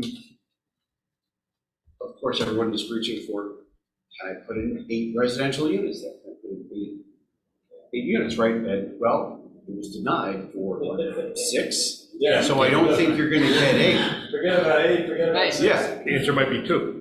And that's what I said, the answer might be 2, you have 2 different lots. Maybe the board would, if you combine them and you did that similar building, maybe you get to 2. But, look, money is, right now, money is expensive and people are looking for sure things. So right now, it's a tough economy out there. Would that be a change, Lou, to we had 2 crappy buildings there. Yeah. It might be a better change in that case. Yes, There. but it's still a change. And I was never in those buildings, but I did speak to someone who lived in those buildings 20, 30 years ago. Buildings back then. And they were 20-year-old buildings are pretty crappy. Yeah, they should have been. Right, but there was no investment in it. And that's what you end up with. I mean, to some extent, if you don't encourage the property owners to invest in their buildings so that they're maintaining good conditions, you end up with what we get. And then, you get unsafe conditions and take them down, because the town's not going to tolerate unsafe buildings in our village. I'm not going to call it the downtown, I'm calling it the village. And that little, 1-block area, that's Blockman Village, and 1.5 blocks up on Main Street in Leamington, that's Bed Village, right? So. I think that I want to read the zones and pressures. Because there's a degree of flexibility of moving the right apartment upstairs. At least have the 5,000 square foot maximum building size per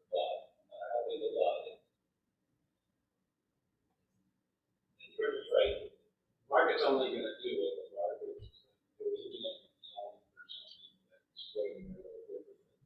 No. And you're not in cars that, not like that. So you look at that in the end, just what to think about what could fit in the 5,000 square foot box, or should the 5,000 square foot box go out to the bidder? What should it look like? What should the streetscape look like? What incentives would you give for somebody to do something that like?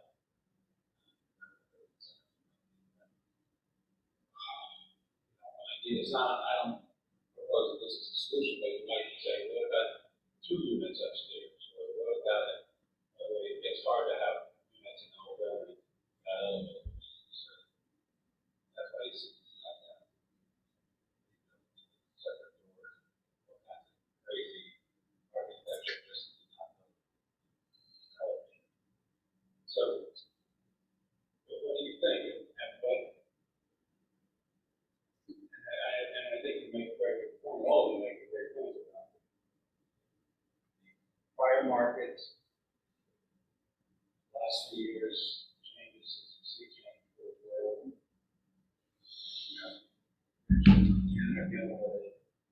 With a business or whatever, they see foreshadowing of this. Theoretically, people are not going to use this as much. And maybe that'll change too, but it doesn't seem like it. Certainly, the Amazon and internet sales have some retail square narrow. That may never go back. So, I think we made those points about focus on uses that people can't get on the internet. You sort of allow that thing, right? You could take an existing building and do maybe there's too many of them. One just opened this week at Bedminster. And they can do that now, and those are typically small. Kathy, who is that? The one right next to Lou, What's that? the new hair salon, Oh, right next to you. TC, Tranquility. TNC? Where Tranquility was. Okay, They bought what the Tranquility building. was, and they moving in. They bought the building, and I think it's open this week. Yeah, they just opened. Yeah. It's 2 doors away from me, so it's right 2 across doors. from the Elite Properties. When we talk about retail, to Larry made a point before about roofs feed the retail. Those roofs don't have to necessarily be residential. Because one of the things that we're talking about with the office stuff, right, and for a while now, has been this live, work, play kind of thing. So if you can come out of your office, whether you're, I can't even pronounce that Italian name of those financial planners on Lamington Road or on Main Street, Savangi, whatever the heck. You're you know what I'm talking Italian. about? They own like. You're Italian. It's almost a Polish name, there's so many consonants. I think there's one O and an I at the end that makes it Italian. But G's and Z's and S's and it's just too hard. Anyway, but they own like 3 buildings. Yeah, and they did a whole parking lot thing in the back and all. Right? But those people who go to work there Need someplace to eat lunch. need some retail to support, right? And even in my office, Larry and I were talking yesterday about, I just did a deal, not done. I'm doing a deal with Lifetime Fitness in Parsippany. The town is embracing it because it's going to fortify what office is left there on Route 10. Is that for Micah? What? No, I think it's real wood. Micah, yours on wood, so watch out. But the thing is that these types of uses are complementary to the office uses. And even if it's a strip of professional, professional services, accountants, law firms, what have you, they still need that support, whether it's a place to buy a cup of coffee in the morning without getting in your car and driving to the King Shopping Center to get your Starbucks, or Going into work, checking your email, running out and grabbing a cup of coffee for 10 minutes right, or whatever. or I got to go pick up a car. The one thing that Farley's Pharmacy has always been good for, not that anybody uses greeting cards anymore, but if you needed a card because you forgot to get a card for Valentine's Day, you could run next door and get the Valentine's Day card. It was great for that kind of thing. But, so the point is that it doesn't have to necessarily even be residential. But I just think that promoting that mixed use is what creates the viability. Like a Jiffy Lube or something like that? I did vote for that one, by the way. Oh, yeah, that's right. Hey, we're in litigation, not talking about that one. But, you know, there's plenty of opportunity, there's plenty of opportunity to create viability in my mind without changing the character of what we have. Because I think the character of what we go have is slowly but surely fading away. So another meeting that I had was with Caldwell Banker, no, it was Weicker. So Weicker came about the building they own, well, the property they own on the corner of 206 and Remington. And they were approved, I don't know how many years ago, for a bank there. And they showed me plans for an alternate building, which would be for, their idea is small professional, probably financial services. And they showed a rendering and consistent with the zone, basically, essentially an as of right use, because it's consistent with the zone. So they weren't asking for zone change, they weren't asking for variances, they essentially just want to show me, this is what we're proposing. What do you think of essentially the architecture, really? Fine. We've, to Lou's point, everyone drives by that property and sees it vacant.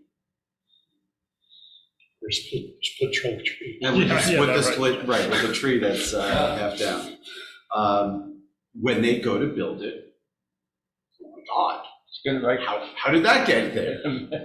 But it's zoned for it, under the existing zone, and that zone has been in place for years. So people will object to something that, as a right. But it's interesting, the fact that, and if you drive by now, they actually have a for lease sign. They haven't come to the board.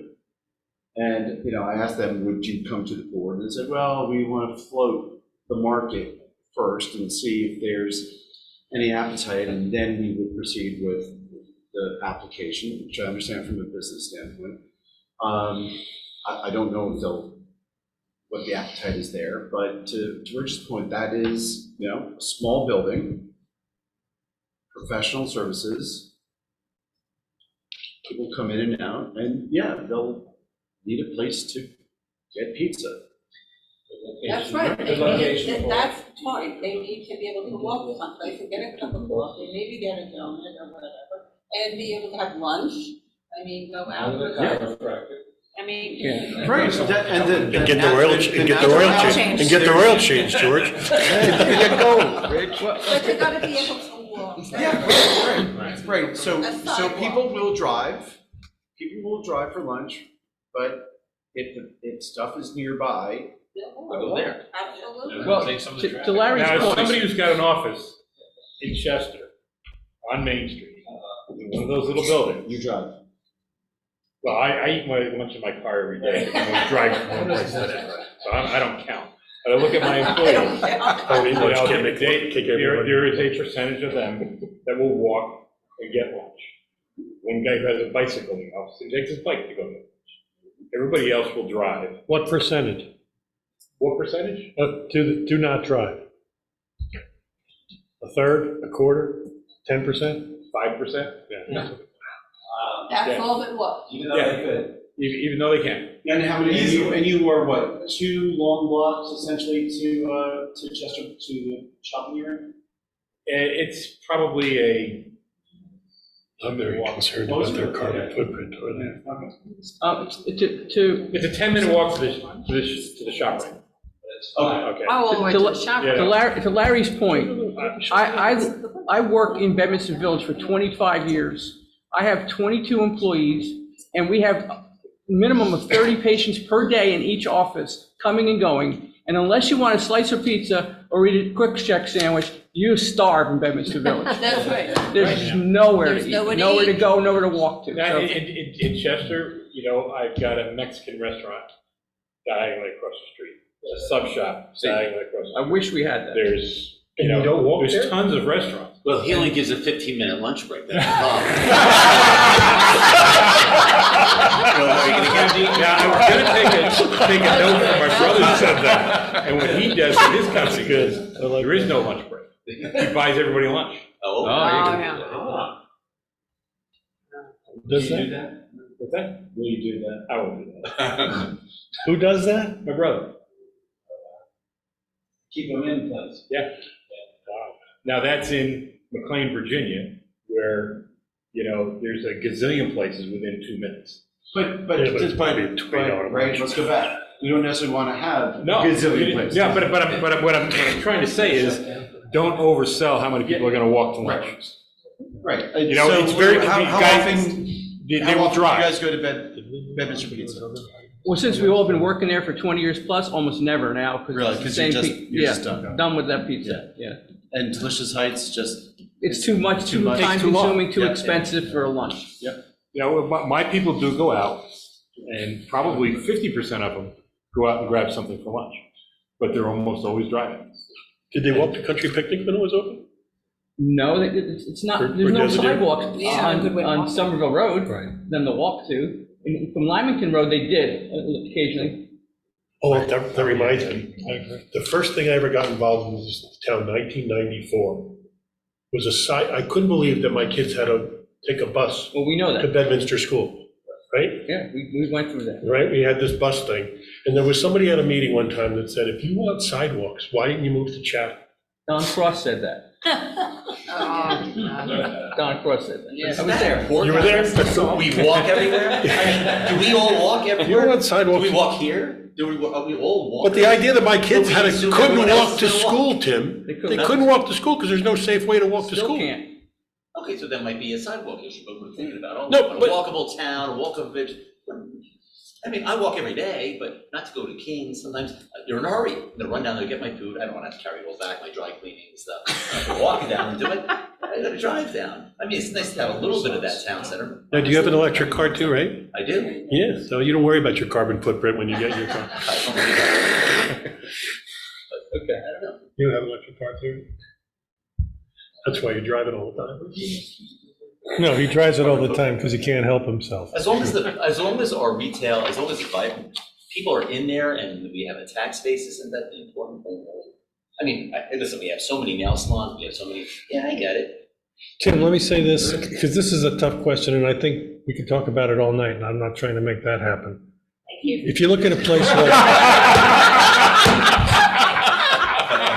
Now, everybody thought it was. flattery will get you everywhere. The peanut gallery has officially registered as. One of the things we need to develop is the power of attraction. When I first moved to Hunterdon County, Lambertville was a poor town where everybody was related to everybody else. Nice people, but there was no money there. New Hope was right across the river. That helped a lot because there was a thing going on that you could glom onto a little bit, which happened a lot. But the point, when I said curate before, what you really want is a vision for what kind of stuff's supposed to be happening here that's going to make it a vibrant, dynamic place. And I don't mean big traffic place. I mean, if you're going to spend an afternoon and go have lunch someplace, if you knew you could walk around and see a couple of really, or buy some cool things or whatever, those are the kinds of things that want to find their way together somehow. And they're going to find it because in part, we have a vision for what that's going to be when we're done. We have to explain that somehow. I don't know if that's us. Well, I'm not saying it is you. The question really is that a question for you or not? Maybe it's not. I mean, I moved here, I'm happy, but we all moved here. We didn't have all that stuff. I'm okay if I need to do more sound and do some of those certain things, but I like what Bedminster has to offer. No, I'm not against, improving certain things like the Curie property and adding some more detail or stuff, but I think we're looking mostly at filling the existing footprint of development rather than building. oh, yeah. I mean, I think what our focus is infill on the buildings that are gone because they've been demoed, or the buildings that are essentially And we're open to that, non-use. right? We're open to people coming in and with flexible certain Right. properties, obviously, yeah. Right.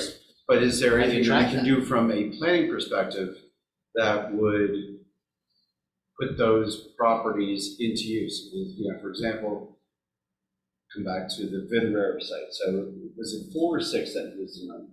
6. It's denied for 6. So when someone comes in and says, hey, love the property, I'd like to put an 8. I don't know that you're going to get 8 because you could get 1 or 2 if you consolidate the lots, and it was denied for 6. So good luck with 8. Where do you want to go next? Yeah.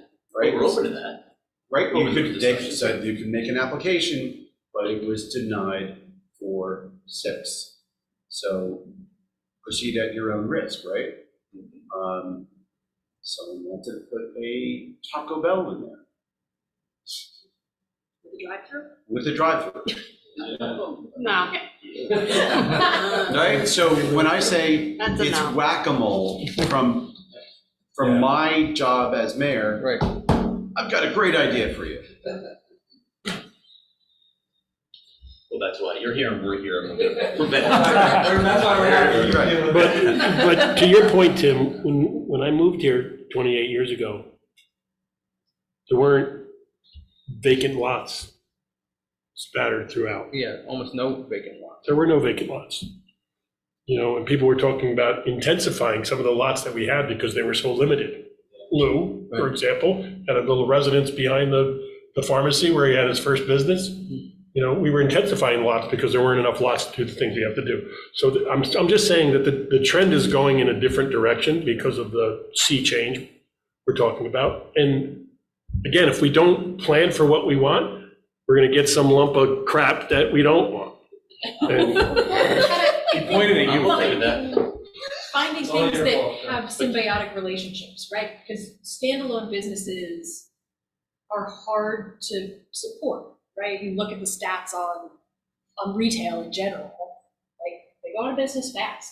So if we can create some vision where the businesses benefit from being near each other, right? It gives them all a better chance of success, and then it creates that. sort of- Exactly. But how do we do Yeah. that? And those little enterprises, How if do they're you- independent how do you get four enterprises, they're even way businesses that are better. going to do that together? I mean, how do you find 4 businesses that you can put close together Take that out the way? Well, I current think all people and the ways- say, we want, that's all. You know, Frank has No, talked just about go it. to the vacant properties and build something there that is viable. Just, Okay, well, Right. let's doing it. But like, We what have do to we make- want that to look like, right? Do we want it to look like Lambert Films? Do we want art galleries? Do we want, you know, retail? Do we, right, what is it that we think would work? And Residential. And by the way, also Right. then look at, didn't we answer some of these questions? in that village area, look at, what's the setback in the village area? You know? Accidentally closed the ordinance. Didn't we talk about some of these things when we did KRE? Weren't we talking about raising the canopy on the trees on 202, 206 in front of like La Pizzeria and the courtyards and things like that to make those routes a little bit more, you know, Pedestrian friendly. yeah, Right, pedestrian friendly. So that goes Talk back about to, the concept, I don't think you've ever, there's 2 things you're sort of talking about that have a relationship to the master plan. One is the land use element, what uses and densities allowed in the BM district. I think we also think the BM district. The other is there's a concept of the capital improvement plan. Township actually that's what he does it. And one of the things you may work on here, might be able to get some state grants for it, is streetscape on the streets of the building that was zoned for sidewalks, street trees, publicly owned it. Not the taxpayer that also paid the grant money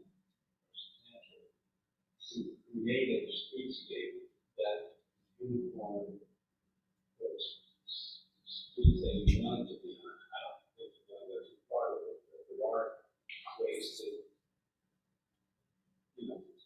might be hard to go to and state, but might not be so hard to basically use the right of way, narrow the right of way, use the right of way for, I don't know, maybe curbs, maybe pavers, maybe some sort of street furniture, things. I don't even know if that's what you're interested in, but that's something that's done in small town centers. It creates a consistent look, and we did a bunch of that in Hopewell Borough, where a lot of that was funded by grants. That would be very nice, All that work.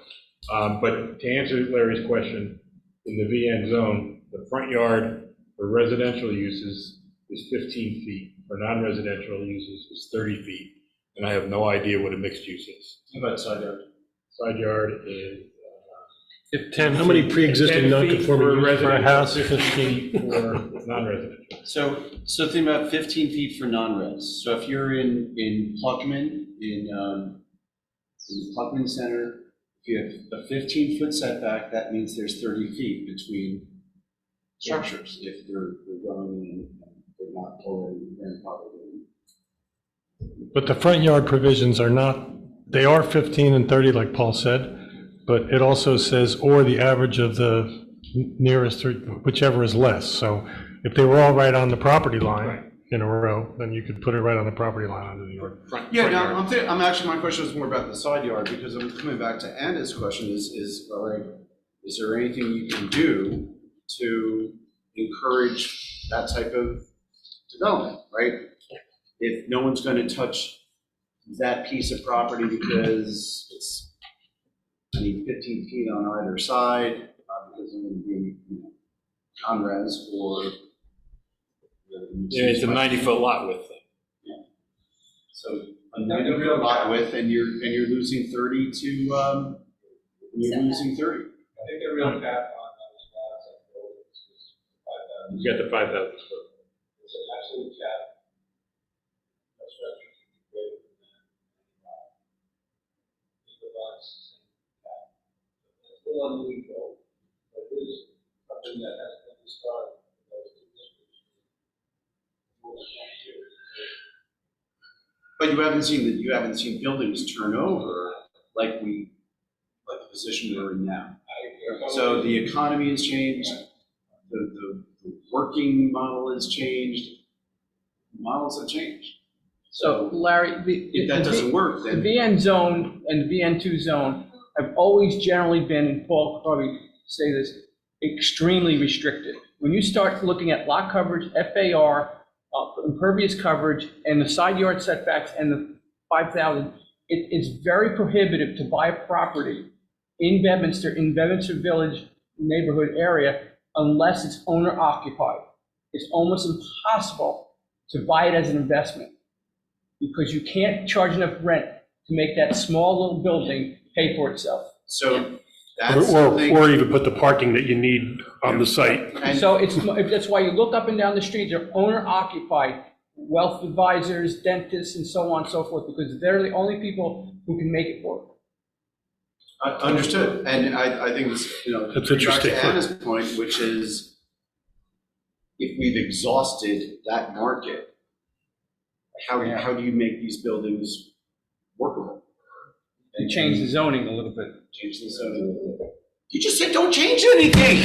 I said what the people told me. You said what the people said. With the people. The people, Some those people. Some people are They asking. tell the people that it's your idea to change the Some people are zone. asking. So if that is a building, that actually might be a function of marketplace and not the traffic. Lots of those traffic is really high. Let's say so. That is, we're just right, that may not be a demand. People may not really want to buy a lot and tear down a house and build a new restaurant. Because it's not really happening. That is a building somewhere else. So Well, I'll come back to Lou's point is, and we haven't seen this yet, but and Colin knows what I'm talking about, the properties next to Vitarera, which are those Two little gray houses. Gray. The guy renovated and haven't been able to live there.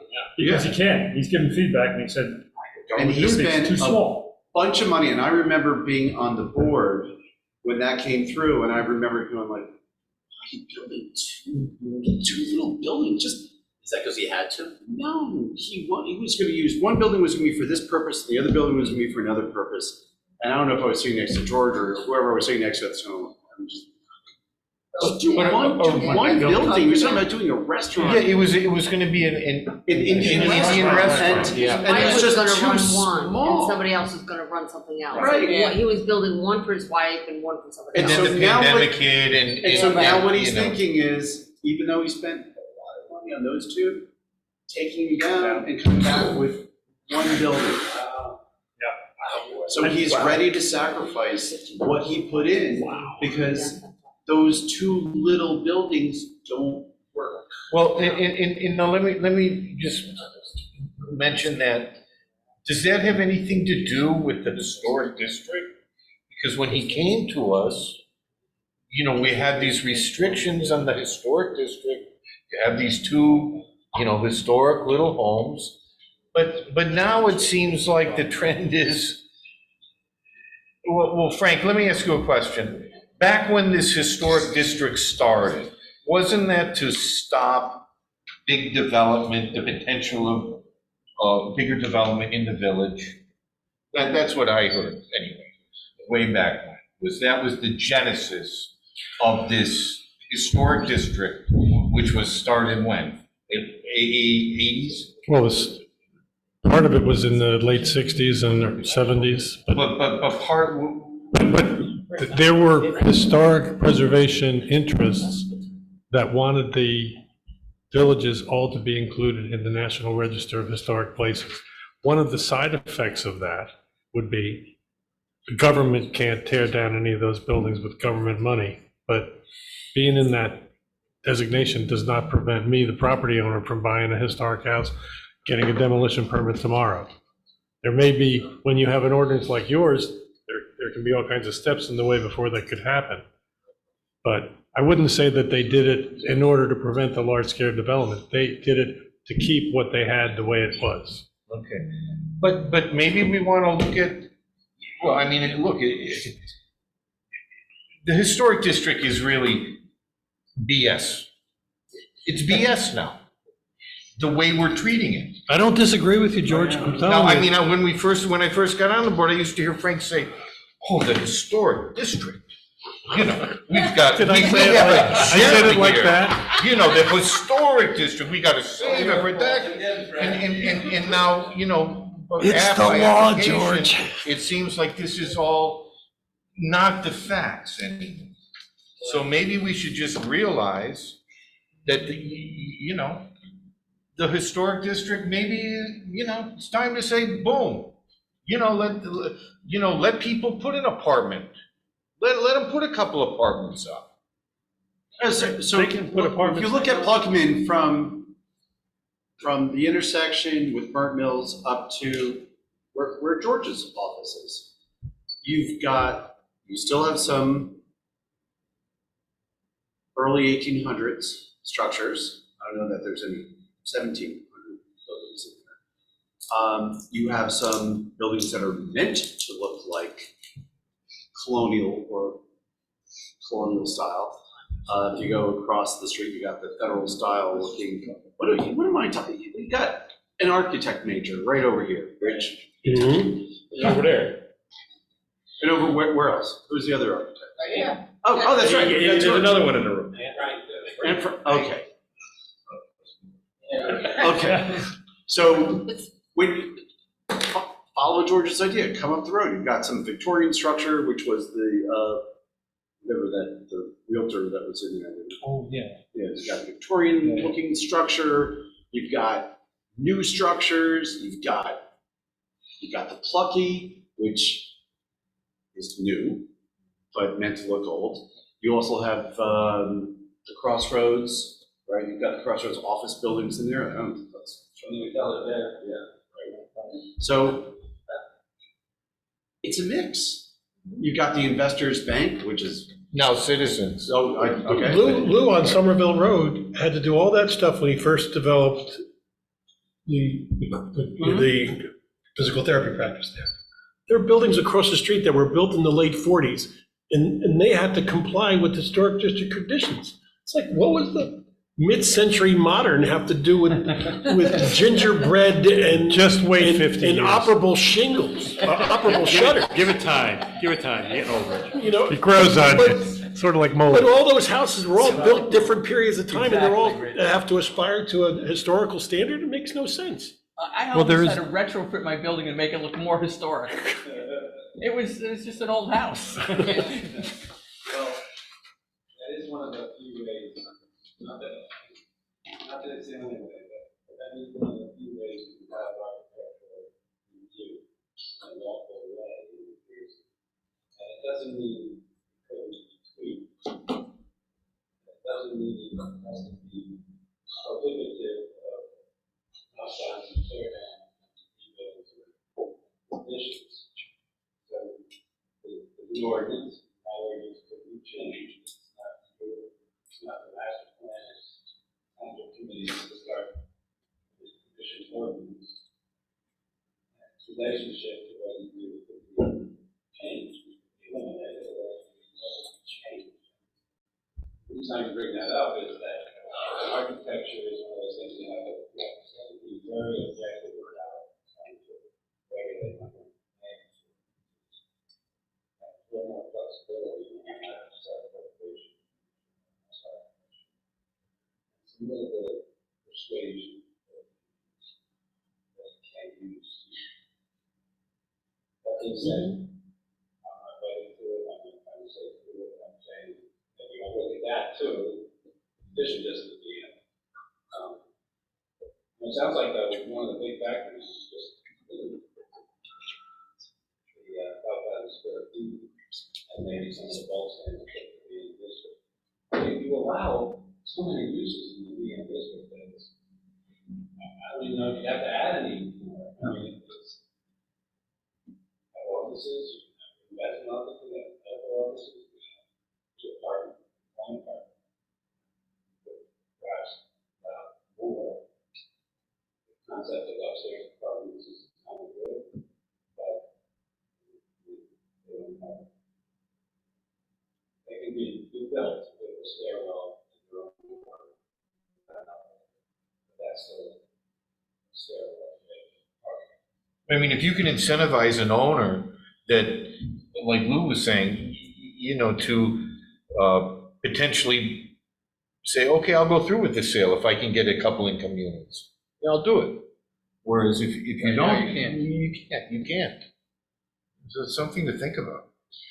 I also think that whole historic area in Pluckman and in Bedminster is important to stay a historic district, because as people come to the commission, and not the commission, the HPC, and they ask our advice about colors, they ask our advice about shapes of windows, we have conversations with them as we have conversations here with people, and we guide them into a way to have it look a little historic. We haven't had anyone say, no, we're not gonna do it, or no, they want to comply. They want to comply. They do, and they like the input that we give them on it. Hopefully it's not- morphed a little bit from Dottie's days, but Well, Rich, you bring that up, and I don't know if Frank remembers this, and I think it was even before Tom, one of the very early concepts for the historic preservation of Pluckerman Village that was voiced by more than one planning board member was to use the colonial Williamsburg model and rip out 202, 206, put a tunnel underneath, and keep a gravel road through the center of Pluckman. We don't advise that anymore. who was the architect? Who was the architect? That was on, We found out you could do the hike and bike trail for half the price. he was like, Yeah, I know. he was like pulling stuff out of like a pattern book from the Victorian days or something. If you could incorporate these details into your solution, it might be more acceptable to us. Isn't that what you had to deal with? Me? Yeah. Martin, Claire. Claire Martin? Some silly stuff. yeah, Claire Martin. Some silly stuff I had to deal with, really Was it- silly. Was it Claire or Martin? Claire Martin? No, it was a guy. Carol, would you get control of this meeting, please? He went to the Cooper. Back in my corporate days, years ago now, this is now, we used to do things to try to develop a consensus where somebody would put together like a series of, have you ever done this for townships? You know, you put together like a series of questions and where you rank things and kind of to try to establish priorities. You know, do you like gable roofs or you don't like gable roofs? You like, you know, you like porches, you don't like porches. I mean, in this context, I could see it. But, you know, we used to do it in a large group to develop a consensus where you would have this whole matrix of questions, and then you'd find out what the consensus of the group was on a, you know, on a particularly finite issue or a range of issues. I'm wondering if it makes sense for us to kind of go through an exercise like that. We've done those visioning exercises with lots of different towns. It's pretty. No, yeah. not just visioning, but just to, because we, even amongst the board here, obviously we've got difference of opinions and what we think is important and what we don't think is important. But if we were trying to develop a consensus over a broad range of planning issues, maybe we, you know, have to kind of rank them to decide. I don't think you know, that's what's a bad important idea. to us, what we could give two craps about. There we go again. and what we can live with. So if we created some kind of spectrum of what was acceptable to the majority of us, then we'd have a way to go forward. I think, but without that, I think we might end up getting stuck in the mud. Well, to some extent, I mean, if you keep the historic district, that's HPC's. A lot of that is HPC's role, just as Kathy was describing. They look at the architecture, and when we're doing something that's more specific, like with KRE, this board work with KRE on the architecture. But, you know, on a district basis, if it stays historic, just as Kathy describing, the color, the gables. It's very convenient to be in health.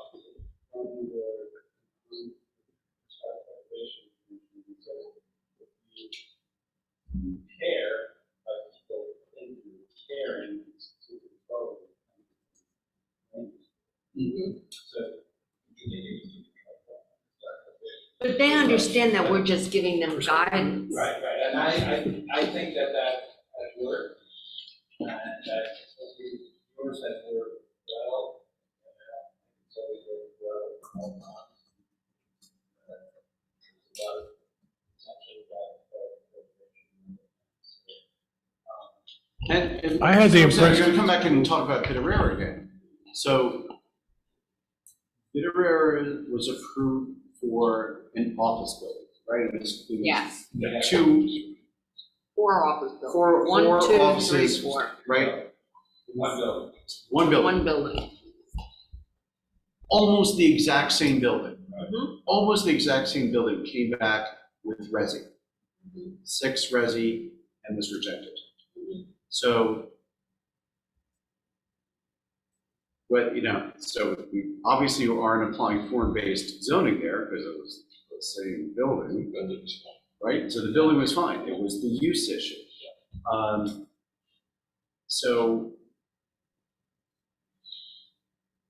I voted in favor of that. I know, Larry, that wasn't just the number of units, and it wasn't just because it was residential.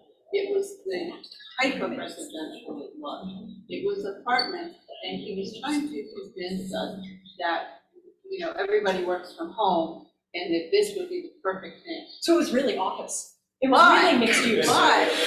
But he didn't even have an office in the unit. right, He no, had no. no place for the. Oh, no, I'm not in any way, So- I'm not in any way supporting his application. No, I'm just saying that it was more than just because it was apartments, or just because it was 6 units. I mean, I think another application might be okay there, you know, but not that. If it had mixed use, meaning Yes, I office think and we- retail on the first floor. Yeah. Be permitted. Right. Be permitted. First floor, it might have, it actually might have gotten approval. Absolutely, well, yeah, I think mixed, That's pretty much what we Right. suggested. I think we even said that, we did. yeah, mixed use I think he did definitely, too, and I think he knew that. Or play live, we got to say. Yeah. yeah. Right, Is it and- zoned for that? Mixed Yes. use? Yes, Mixed no, use, it's yeah. actually, Oh, it is that's zoned. actually the permitted use, which Okay. is first floor commercial, and you can have second floor resi with one, but since he was actually aggregating 2 lots, maybe Paul and Frank would have said, okay. Yeah, well, It was all a use variance though, because it was all more Apartment, multi-family. Yeah, than right. you're allowed. But you are allowed to have one multi-family in every building. But once again, I'll come back to Anna's point, I think this is what we, is that the 5,000 square foot limit, those setbacks, the one resi, no matter the size of the building, is that something that should be subject to further discussion, possible tweaking? Right, that's what we're doing. And I interpreted Rich's suggestion to be not just what do we think of the historic district, but if you look at the range of possible types of change that could occur, how do we get a consensus on what kind of change we think is good and what kind of change we don't think is good? And maybe some case examples of what if we said add this use or something like that, and then we'll see what people think of it. I think that's a pretty good idea. From a use perspective or from? From the perspective of managing change. Let's think of what the range of possible change is. You know, in some towns, they would have an undistinguished kind of a downtown that you could tear the whole place down, and they might have a vision for a 4-story place. Obviously, we're not that place or anything like it. But I think refining what it is we want to be a little more by getting everybody on the same page. Because, you know, George isn't the only one that disagrees with some of you sometimes. I mean, we have differences of opinion that I think should get fully aired now. And if we end up finding out that everything's fine the way it is, what did we go through all this for? We went through it to make sure that everything was fine the way it is. I think that, you know, we're having difficulty right now with some of those empty lots down in Pluckman and in the Bedminster. And I think a very easy fix, without making a huge amount of change, is that if you're going to have a mixed use, where right now you can have retail downstairs and one apartment upstairs. Well, what if we make it allow 2? And now let's run the numbers and see whether or not that makes it more viable for somebody to buy one of those houses and have 2 apartments up there, double the rent.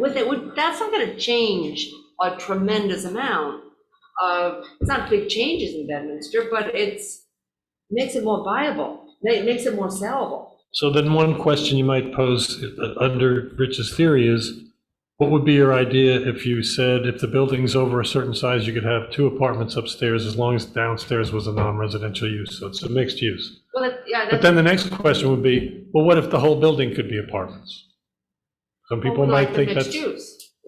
Intensified it. We like the mixed use on, you know. And liking the mixed use does fit in with this concept of you were saying.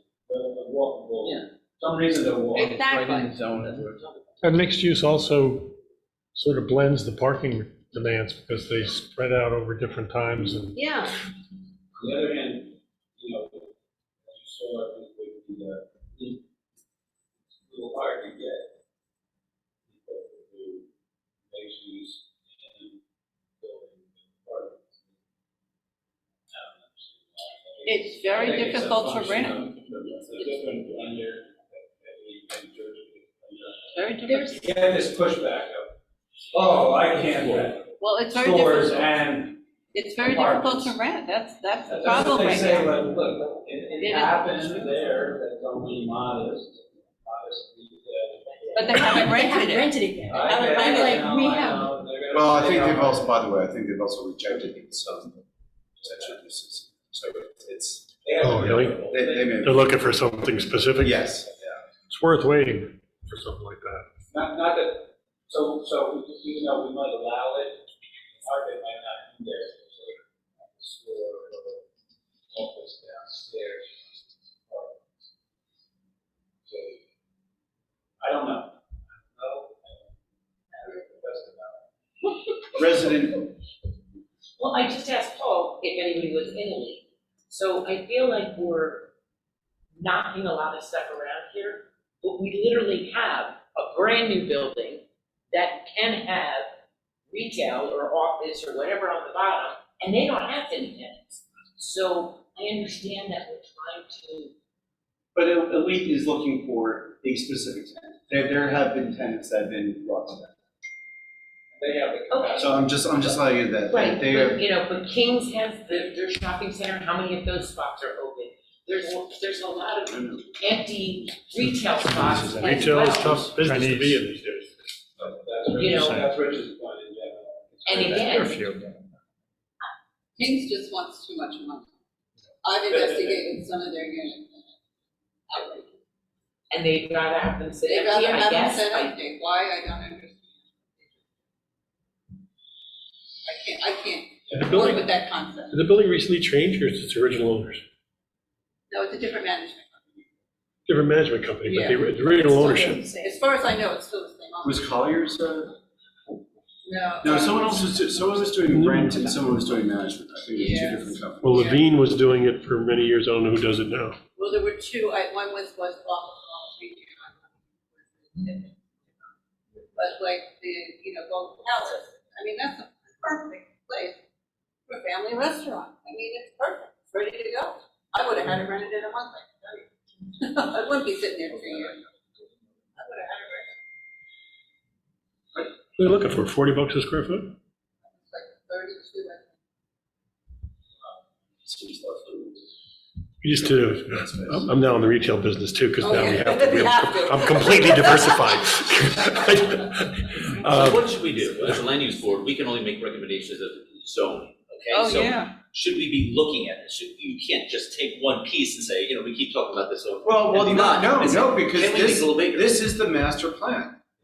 This board owns the master plan. Township committee does not own the master plan. This board does. True, so we gotta make a recommendation on how to fix some of the problems that we see with these vacant lots. Well, the first step would be looking at the master plan and do things need to be changed in the master plan, so you could then propose ordinances that would match it. So some of the ordinances we have now are some of the rules that you can only have, 5,000, was that sort of? All those standards. That comes from us and saying, hey, maybe that should be raised to 7,500, correct? You do that, you probably are doing that first in the land use zone. That's the map that says where the and has a description in the master plan. Because I'm not a developer, but right now it doesn't seem feasible, that property, to put anything that's profitable on it right now. Unless it was, the one guy wanted to put the 8 apartments. Yeah, or occupies, like Lewiston. So do we need to change something to make it more attractive? We did actually make a change. Kathy and I were on a committee with Doug, and it went from 15% FAR to 17.5%, which is about the most anyone could tolerate at that time, was that little 2.5% increase. On Somerville Road. And we increased the lot coverage by 5% or something like that. And basically all that did was give another parking space and another 200 square feet of office space. Now, Lou, you have a separate parking standard than the accounting firms do, right? Do you need 5 per 1,000? Or 1 per every 200? I think it's 250. That wouldn't be large enough for medical in a lot of other towns. Yeah, I don't remember off the top of my head. But even parking, so, somebody like you, medical use needs the parking, but the accounting firm doesn't need the parking. The law firm doesn't need that 4 per 1,000 parking, because the law firms, their utilization within their space of their employees isn't that dense to begin with, and they don't have a lot of, visitors coming and going. So depending on what the actual use is, we can relax some of the parking standards too. So increasing the density on the lot, relaxing some of the parking. These are maybe some of the practical things like, Kathy's talking about kind of easy things. If we're trying to focus on some easy things that we can do to make things more viable. But I'm still go back to say, and everybody's got a little bit different vision. What is our vision for these locations 5 years, 10 years down the road? With the understanding that things are going to change. And we certainly don't want more vacant properties. We want less. Yeah, so is there a current ordinance scaring people away right now? I mean, are we even having? I think if the only development that can happen on Lamington Road is by owner operators, it's stagnating development. Or what's going on right now, that vacant lot, is there a current ordinance? Are people saying, they look at the ordinance, they go, no, I'm not even gonna go and present something to them? Is that happening? Or are we seeing a lot of people coming in? Say, oh, can I do this, can I do that? I heard Taco Bell, which was why. It's also very hard to find the ordinances. I mean, I really worked at getting the master plan, all right? And I worked with Janine to get it's in a very put it this way, I wasn't able to find it online because there's a master plan, but then there's multiple ordinances.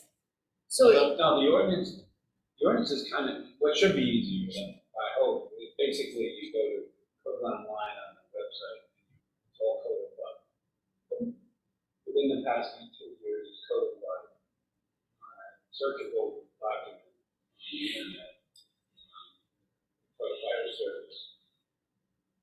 Yeah, it's all together in one Get spot. that link. Yeah, you gotta get the link. If you go to the website, it's under government, it's complete codes, and you can hit that and you're there. You can hit land use, and then in land use, you can actually search. You can put in, And you go to chapter 13 of you the can land put in management. VN, and you'll get every ordinance that says. But aren't we linked to that Maybe I need a little tutor. Maybe I So need I a can little say tutor. VN1 and permitted uses and go right to that section, right? Presumably. I'm telling you. I can do it in Basking Ridge, I haven't done You can it. do it here. When you really are, all this discussion has to do with the land use element of master plan. Perhaps that's it, that, capital improvement, action committee working with you about the public improvements by grants to the streetscape. When I hear this talk about vacant lots, I also think you might want to think about whether you want to have municipal parking lots on vacant lots and strategic locations, if you ever think that that's something that you want. That takes money and time, and I'm not saying you should do it, but one of the greatest problems that a town center has is lack of parking. If you get to that, you have a successful town center. Having some at strategic locations, and I say not charging for them, before we should charge for them. I think that that's how you encourage more walking in the center, because people go park at that municipal one, they actually go park in this parking lot. To walk where they want to walk, if they are willing to do that. So that's a capital improvement plan. That's only the Township committee that we work on. I'm not saying you should. Right, and I've considered that in the past. The only, frankly, the last time I thought it might work would actually have been behind the appliance and the old schoolhouse. But frankly, there's not enough there. Yeah. There. No need to And park. in Pluckaman, there's really no properties that, would work for that. And by the way, there's also very little there. You've got Somerset Hill Shopping Center, you've got the King Shopping Center, eventually there'll be Cary. And I'll come back to George's comment, because that, do we want to be Chester that has the free public parking because they're facilitating a heavy retail experience that is busy around the holiday Chester season? doesn't have any free public parking. They might have 12 spaces. Chester? Yeah. There might be 12, but there might be 12 spaces that are not on individual privately owned lots. Oh, I thought that's not public? All the. You've been parking illegally, Mayor. No. That's all. Keep doing what you're doing.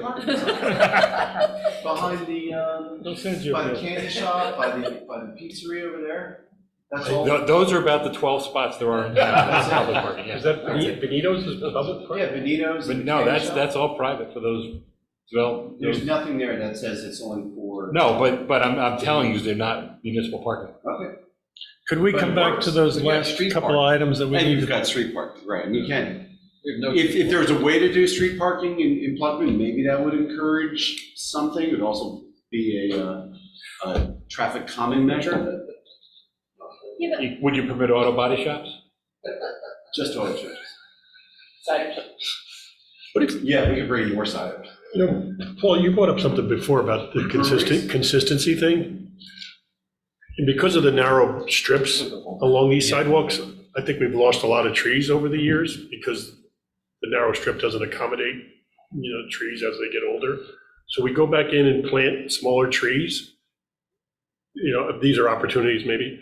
Do we go back in and plant smaller trees? Do we put, instead of waiting for, PSC&G to put a street light on a telephone pole 40 feet in the air, do we do like, those old gas light kind of things, but they wouldn't be gas lights these days, but some kind of lantern at 12 feet more regularly along those streets to create, some of the consistency. That's Hopewell Borough. Some of the things that you're talking That's what about. we try to do with that streetscape improvement, but the whole streetscape, the lights, if you want them, the lights, all even have a model light that is a downward loop, right, with a picture that has no visibility from the sideline.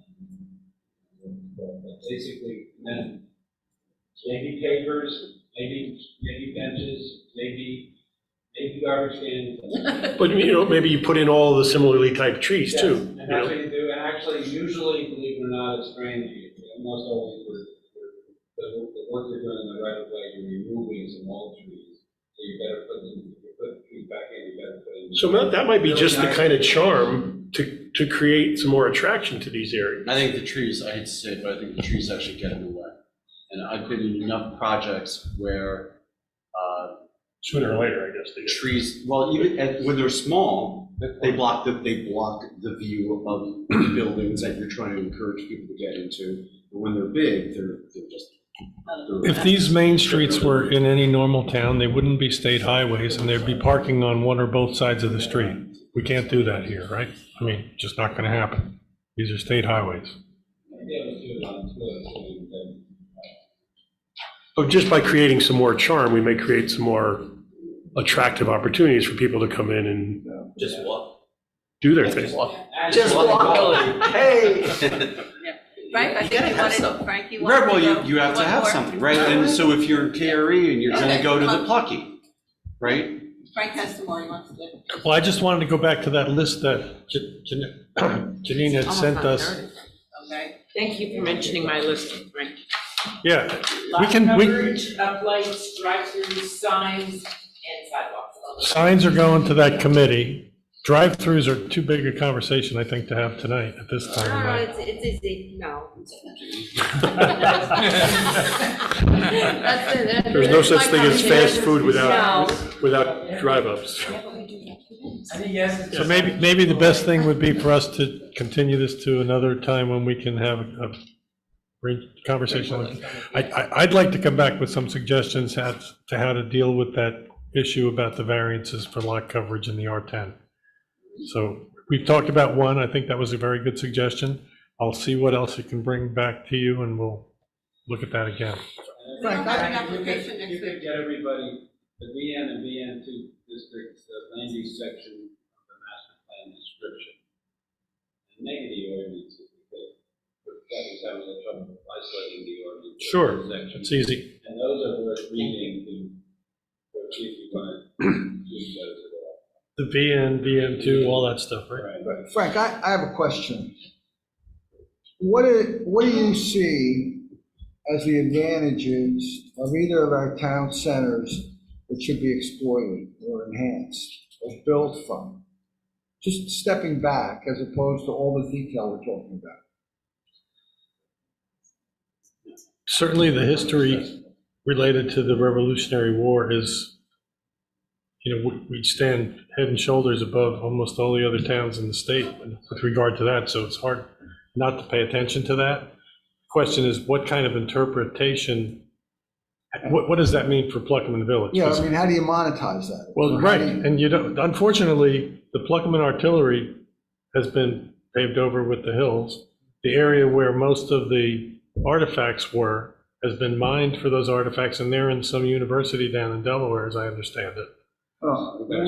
Tens of thousands of artifacts that came out of the ground. But in there's some other precedents or other places that have taken something historic and sort of I mean, you can't build it into the sidewalk. I mean, we're not gonna put stars on the sidewalk, but, No, you give somebody a density bonus or something to put an interpretive site on their property.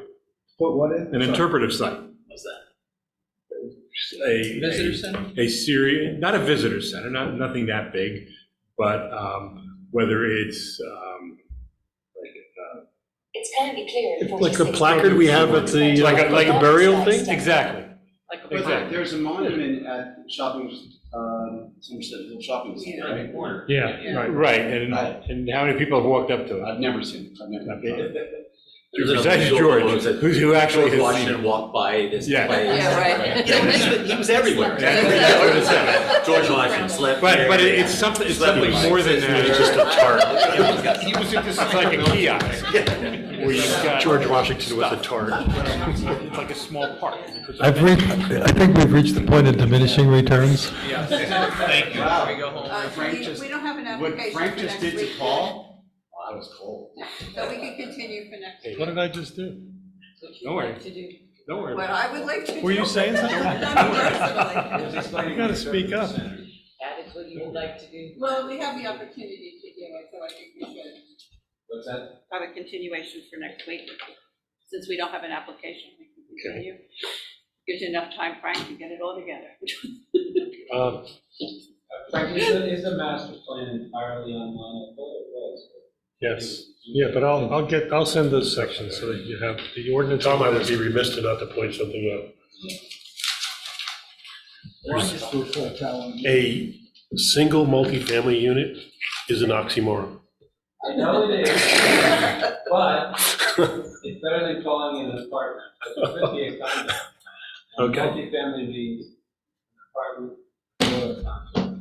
Okay, And it's multifamily because it's basically something that is a smaller size. all right. Especially I just couldn't let it go by. Yeah, no, I get it. The other thing to think about, by the way, I don't think you should, but we talked about this once before. If you went to buy a typical building above or side by side, probably could require one just to say that that's sort of set aside for the poor market. I'm not saying you should. Not saying you need to, you don't need to. You may need to in 2025, probably 2024. Part of the reestablished by the government. You may have numbers in 2024. So, I'm not saying do it, but think outside the box a little bit of whether 5 units in one building, one lot, one affordable is a model that you want to promote or allow. Not required. I don't know that I would, I don't know that I would let that be the driver. Right? I think if you're going to be looking at what makes sense, look at what makes sense. We are actively looking at possible resolutions for 2025. And frankly, a lot of those resolutions that I'm considering, I'd rather have some money, I'd rather have the affordable housing fee than sacrifice something if this board does not want on Main Street in Pluckerman, that we don't head in that direction. We don't sacrifice our master plan simply to accommodate, pick up a couple of units.